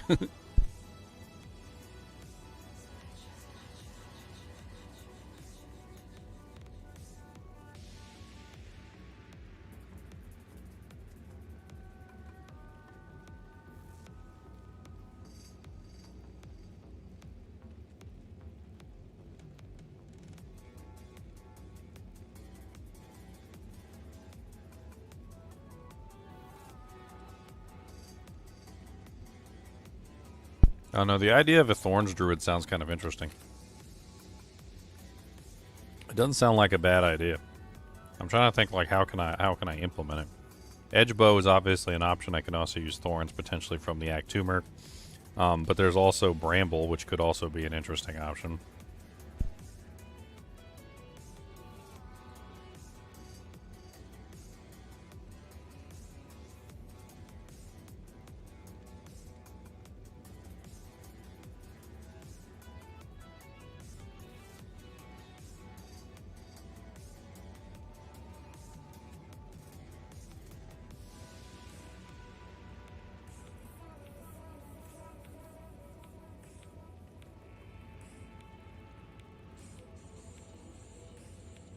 It's completely out of reach for me. I don't have an ohm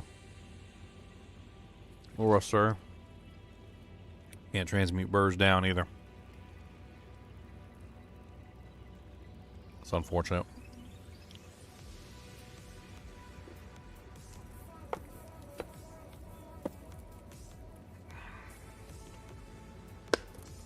I do not have a physical Sunder now. Not yet. I still need to go Sunder farming. It's going to take some effort. I think I got one Sunder so far, and it's a Lightning Sunder. That's it.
I can't carry anymore.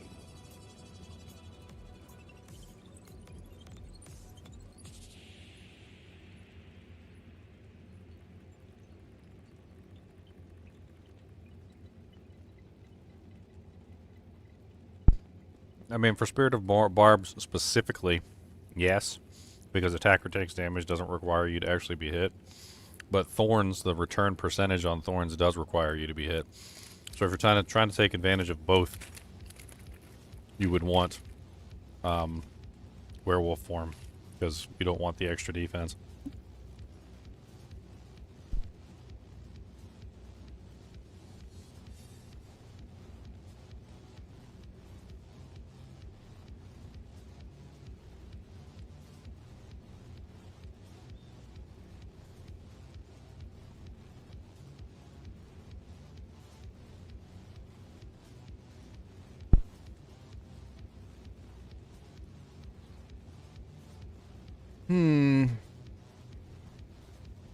I think maybe Fireclaw, Spirit of the Barbs might not necessarily be out of the question.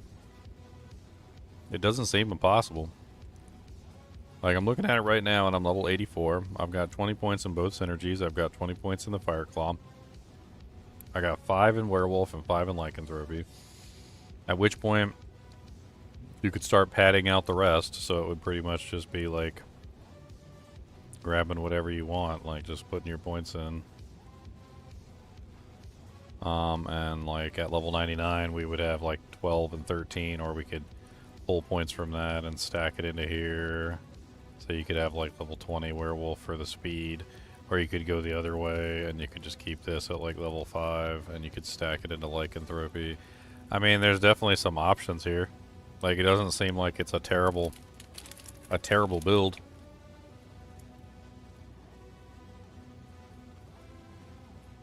I don't think it's an awful build. I think Fireclaw Thorns is probably where we're gonna head with this. So Fireclaw Thorns. So the question is how do we achieve this? That's the That's the question. Now that we got like an idea of what we're gonna do.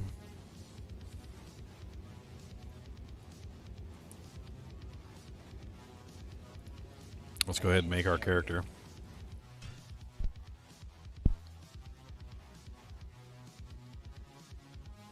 If Fireclaw required Fire Sunder, then Armageddon isn't the standard option. I don't want to do Armageddon. I don't like Armageddon. I don't like Armageddon.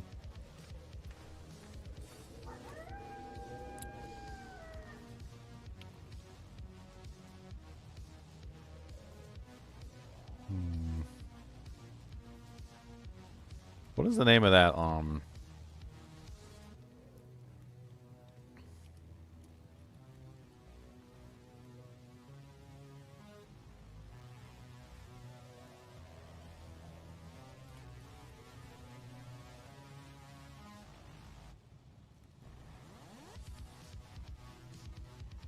There's like a specific thing in nature, which is the word I'm looking for.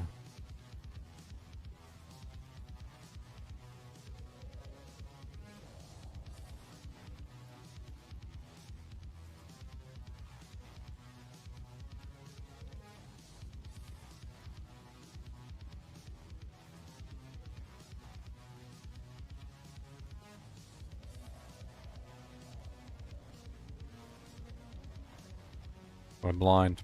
I opened up a non-dark mode. I'm blind.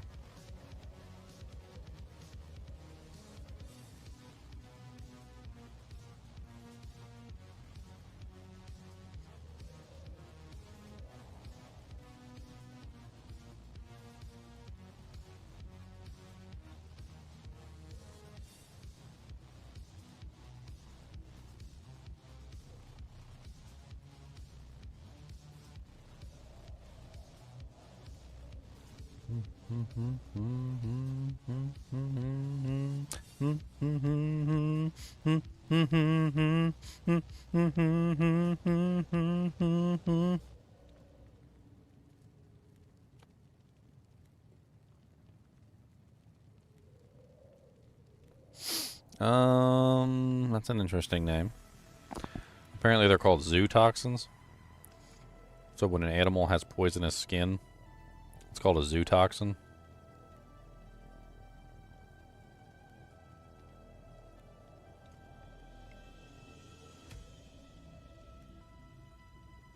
Let's do fire toxin. Fire toxins sound good.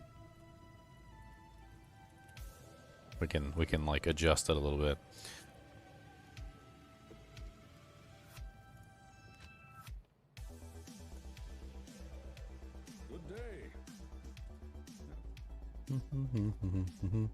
Alright, we need to give him some equipment. I'm thinking like angelics. Looks like we need to do some off muley.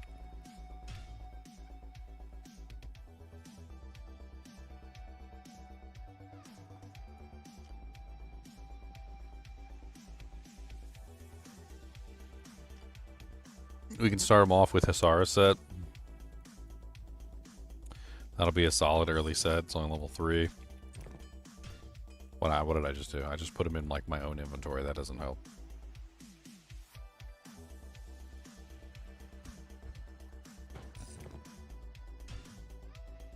Alright. So we got a Hasara set. I mean, that'll help us until we get to level 3. Or like until we get to, well, some of the higher levels, like 12 or 15 or whatever for the higher sets. Trying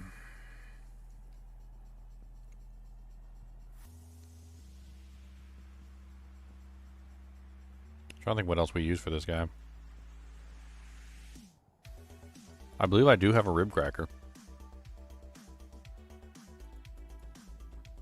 I do. It's level 31. It's not ethereal, but a rib cracker is a rib cracker is a rib cracker. There's another item that I could potentially use as well, which might be better for Fireclaw. It's a pole arm. I do believe I found that one as well. That one is the Athena's Wrath. Yeah, +3 druid, 30% increased attack speed. That one is also decent for a like a Thorns-ish kind of a build. Fire Claw specifically. I remember noting this one specifically as being really good for Fire Claw.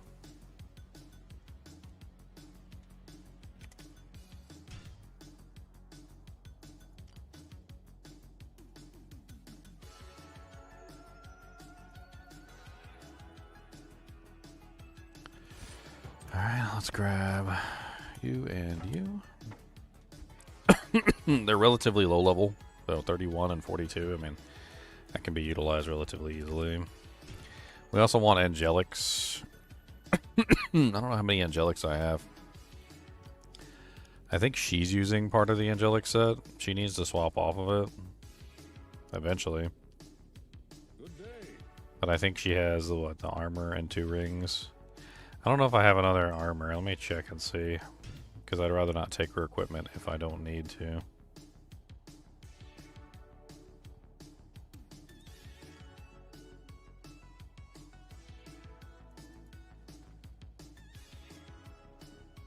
So I've got everything except for the armor.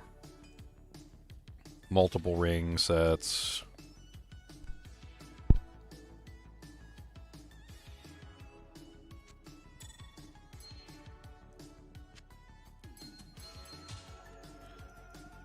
Okay, so let's go ahead and give him the full angelic set. He can use that early on. It's perfect for a Fire Claw Druid. Lots of AR, fast attack speed. It'll give him exactly what he needs until he needs something better.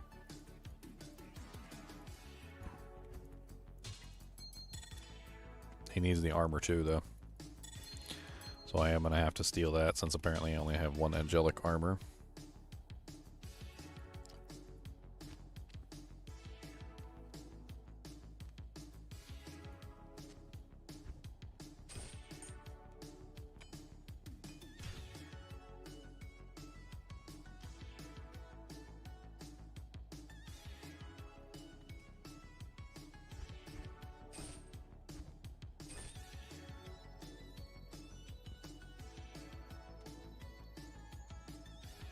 Okay, so that covers weapon, shield, armor, right? Amulet, ring, belt, boots. Missing gloves. I've got a Hand of Brock. That'll work absolutely excellently for early game. Helmet is missing. So we don't have a low-level helmet. What can we pull in for our low-level helmet for our little Fire Claw Druid? I'm sure I've got a unique helmet here somewhere that I can whip out. We can just whip it. We can whip it. You guys want to whip it? Whip it. We can whip it. Whip it. Just go whip it. Just whip it. Just whip it. Whip it, whip it, whip it good. Gonna whip it, whip it. Whip it, whip it, whip it good.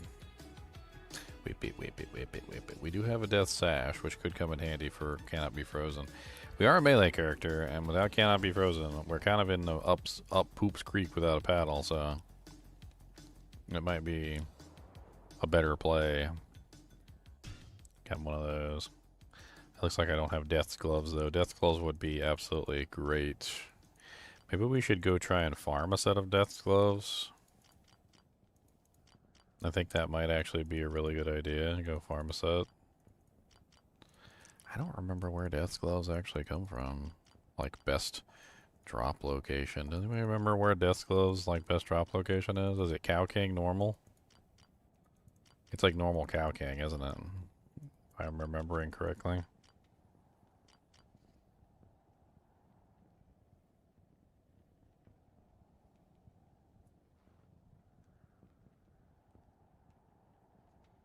Zenomel King.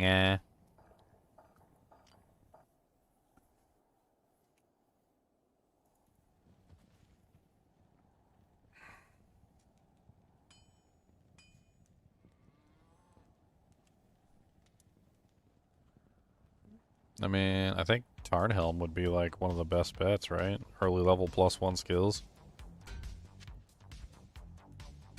I don't see any reason why not.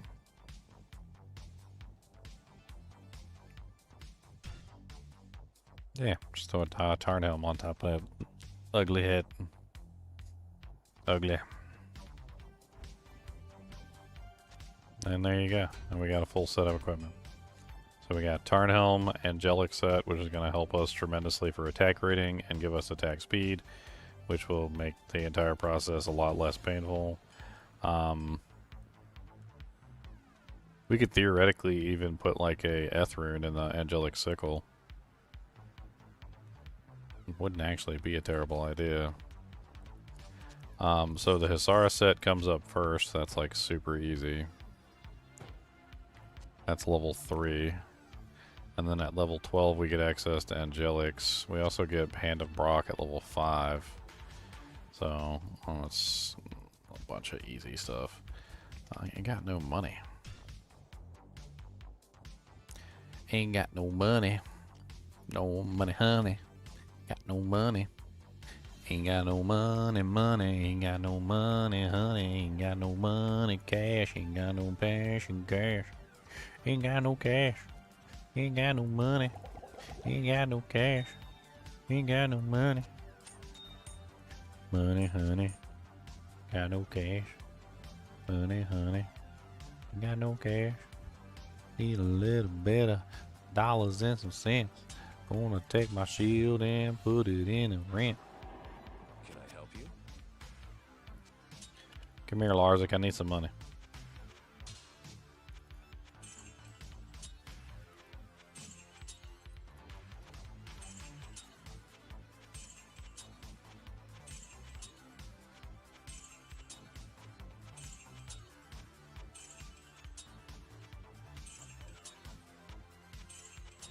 Infinite gold stiletto.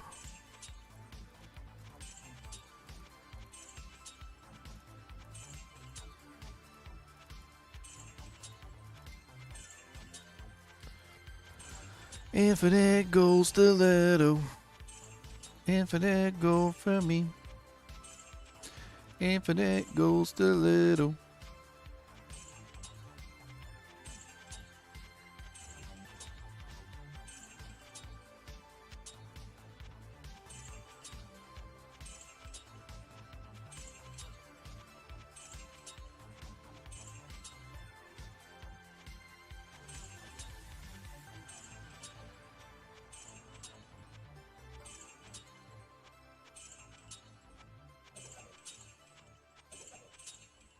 I can't carry anymore.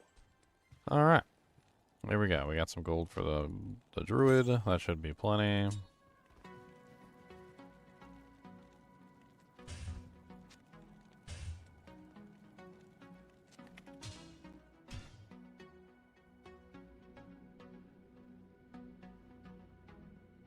Had to make kick to show some love. Thank you, Evo. I appreciate it.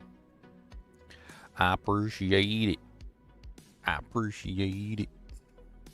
Yep, I need 75 subscribers over on Kick, guys. So if you guys can help me out with that, I would be tremendously happy.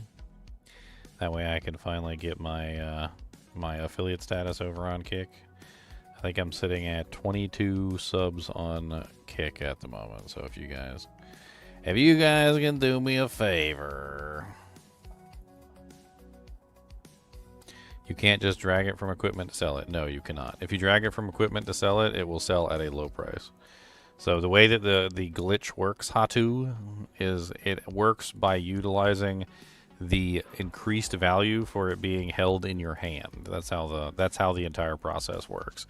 So when you look at the item in your hand versus when you look at the item in the like inventory, you notice it says it only sells for 6,255 in your inventory.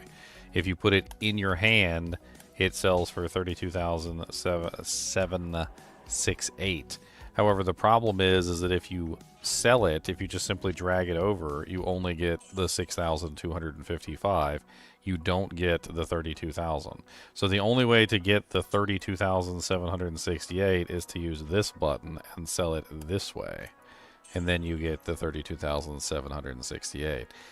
It's a glitch in the way that the grinding modifier works. It's basically the entire basis of how this thing functions, is to utilize the hand essentially causing the item to be worth more money. It's a glitch that works online and offline. There is no limitation. You can use this when ladder starts and get yourself infinite gold. You've never known this, Jeremy? I literally have a video about it. Like, I legitimately have a video. I'm pretty sure Cooley has a video on this, too. Like, D2R infinite gold. Oh, look. There I am, right at the top. D2R, infinite gold. Hey, look. There's Cooley right below me. Infinite gold. Look at this. Right there. Look. See? Gold. Gold. Cooley's got that nice, sweet gold suit on with the pimp glasses, though. I gotta give it to him. I think his thumbnail's better than mine. I think if I were to compare thumbnails side by side, I think his is better. I think I like his better.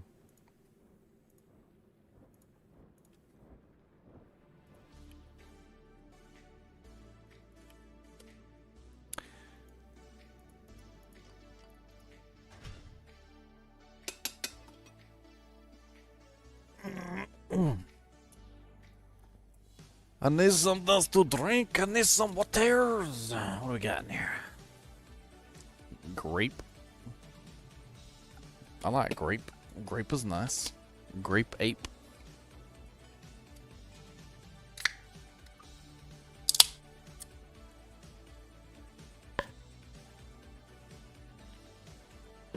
Ah, delicious.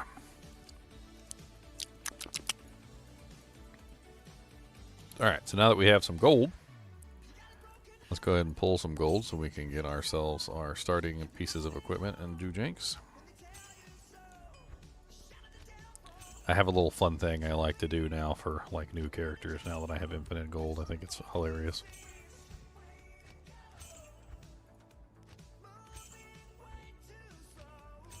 Moving way too slow. I don't know what this song is, but it sounds like it comes from the 80s.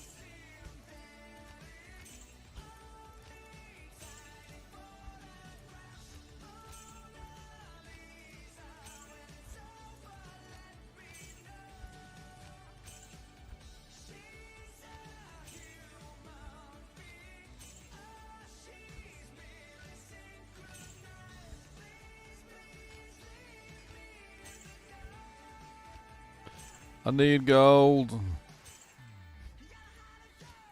I need so much gold. For my little trick. My little stupid trick. I like my little stupid trick.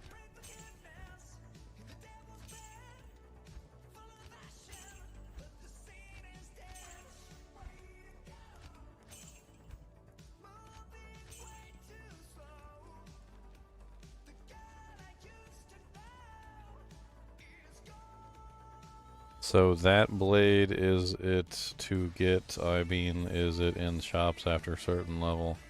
So you can, so it's the grinding modifier specifically, it's not this specific item.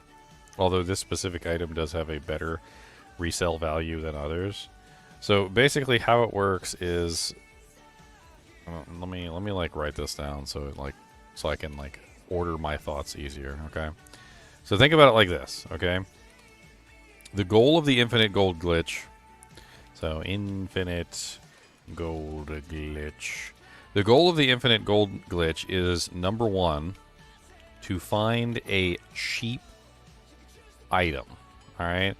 This item needs to have a very low sell value, so very low buy/sell value. This is very important, okay? So extremely valuable items don't work. The lower the sell and the buy value of this item, the better. Number two, it needs to have an extremely high sell value with the glitch. So with the glitch, it needs to have a high sell value.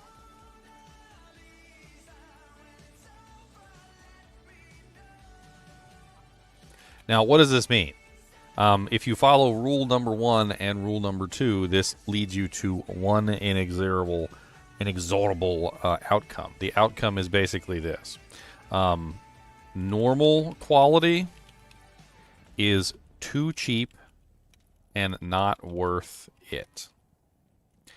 Elite quality is too expensive and not worth it. Which leads to the only viable option, which is exceptional quality, is just right. Like Goldilocks and the Three Bears. You guys know the story of Goldilocks and the Three Bears, remember? Goldilocks tries the first bed, and the first bed is just too soft. And then Goldilocks tries the second bed, but the second bed is just too hard. And then Goldilocks finally tries the third bed, but then the third bed was just right. The exceptional tier is just right. So the exceptional tier is what you're looking for.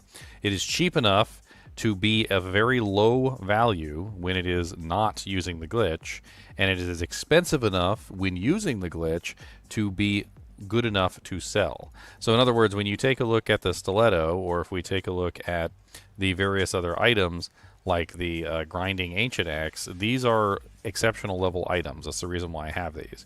And the exceptional level items change their value based on the character level. Okay, so this is another important part of the glitch, which is number 3. C level increases the price. Okay, so the price of the item increases with character level because character level is the main governing factor of how this works. So the glitch comes from the grinding modifier and also the Fool's mod, but only the Fool's mod and the grinding modifier. There's basically nothing else that works. The grinding modifier and the Fool's mod give you an increase in maximum damage per C level. Each additional point of maximum damage increases the gap between the two until eventually you end up with a really high value. To give you an example, if I go over here to the NPC with this character, you'll see it's only worth 6,255, and then I go here and it's worth 32,768, right? However, if I go to a lower level character, like if I take this grinding stiletto over to my Amazon, for instance, which should be able to use it, she's only level 68. So if I take this and I put this on her at level 68, what you're going to see is that she doesn't have anywhere near as high of a value with this particular item as the other character does, because she's a lower level character, right? So she only has 27,883. So the level of your character matters too, because of course each individual level that you go up increases the maximum damage that the item has, because that's how that particular bug functions. So that's the next step. So number 3, C level increases the price. Number 4, you have to have the right modifier. So having the right modifier matters, as well as not having the wrong modifiers matters. So if you have a bunch of other random crap on the item, it can basically corrupt the item and make it not work for the particular mod. Like, just because you have a grinding mod doesn't necessarily mean that it will work. It has to be a grinding mod that is plain. Preferably plain grinding. So it needs to be grinding by itself with basically nothing else or virtually nothing else. That's the best way to do it. And once you find a grinding mod that has basically nothing else on it, that is the exceptional quality, you're in the money. There's a lot of exceptional items that you can potentially use. You can also shop for these items. So you don't necessarily have to do, like, find one. You don't have to just find a grinding mod as you're running along. My favorite way of doing this is just simply going to Halbu in Pandemonium Fortress, and all you need to do is just shop Halbu and look for a grinding on an exceptional item. It doesn't have to be anything other than exceptional. You have to know what the exceptional items are, though. Like, stiletto is the exceptional of the blade, and fanged knife is elite, so that's wrong, and so forth and so on. And if you're curious, like if you're filtering through here and you find one that has a grinding modifier on it, you can just simply look it up. You can be like, okay, I found a grinding mod. Is that an exceptional item? Is it not? If it's elite, don't buy it. If it's normal, you can use it as a temp item. It'll give you like maybe like 4 or 5k or something. It won't be a lot. It's a very normal items are very poor performance when it comes to this glitch, so you definitely don't want to use normal items for it. And let me see if we can find one. So just going here to the shop and just searching through the weapons, you should eventually be able to find a grinding weapon. They actually appear fairly often. You can also potentially gamble them, which is how I got my stiletto.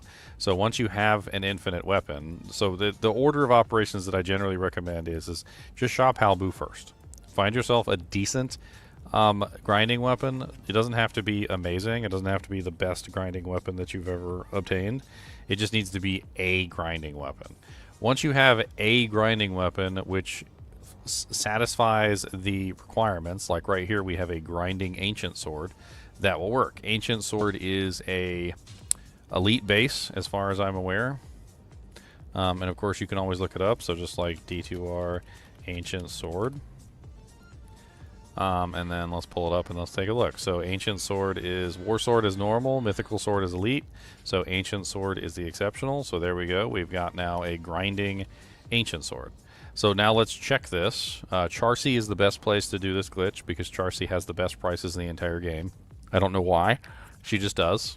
I don't even understand why she has the best prices in the game, but she does have the best prices in the game.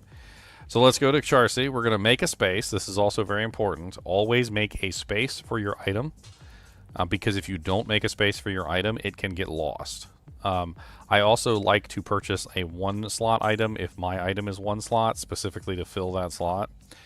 So we have 6,000. Actually, that price doesn't matter. So we got 35k. So let's go ahead and bring up the calculator, and we're going to put in 35,000. And then we're going to figure out what the buy and sell price is. So we're going to sell this from our hand, and our buyback is 10,181, so minus 10,181, which means that we're making roughly a profit of 24,819 from this particular item. So we're going to just sell that back and forth. So we just buy it, sell it, buy it, sell it, buy it, sell it, and we just keep doing that repeatedly. Is this better than my stiletto? I don't know. What did I say my stiletto was? My stiletto is... We got 24,819 is my current value. So I'm making 24,819 with the grinding ancient sword. And then the stiletto, let's see what my stiletto is currently running at. Does it have to be in the old graphics? Do you see a sell button down here? That answers your question immediately. Is there a sell button? No, there's no sell button. So since there's no sell button in the new graphics, you have to go to the old graphics to reach the sell button. That's the answer. So yes, you have to go to the old graphics because there is no sell button in the new graphics. Alright, so let's check our grinding stiletto. Is the new item that we got better?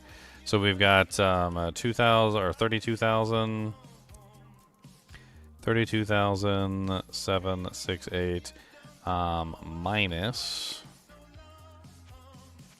9188 is 23,580. So this one, 23,580. Now this one is technically worse than the grinding ancient sword. However, the problem with this is that we're not reaching the maximum value. So if you look at the grinding stiletto, see how the grinding stiletto is not selling for 35,000? Well, it can sell for 35,000 because the maximum damage continues to increase, and as the maximum damage continues to increase, the value of the stiletto is going to continue to rise. It's basically going to reach the point where it's going to cap out at 35,000 gold. The problem is that my level's not high enough right now, so I think the stiletto may actually be the better choice in the long run because it's going to reach a higher rate. So for instance, if I level up my character a little bit and I get this to 35,000, then we're looking at 35,000 minus the 9,188.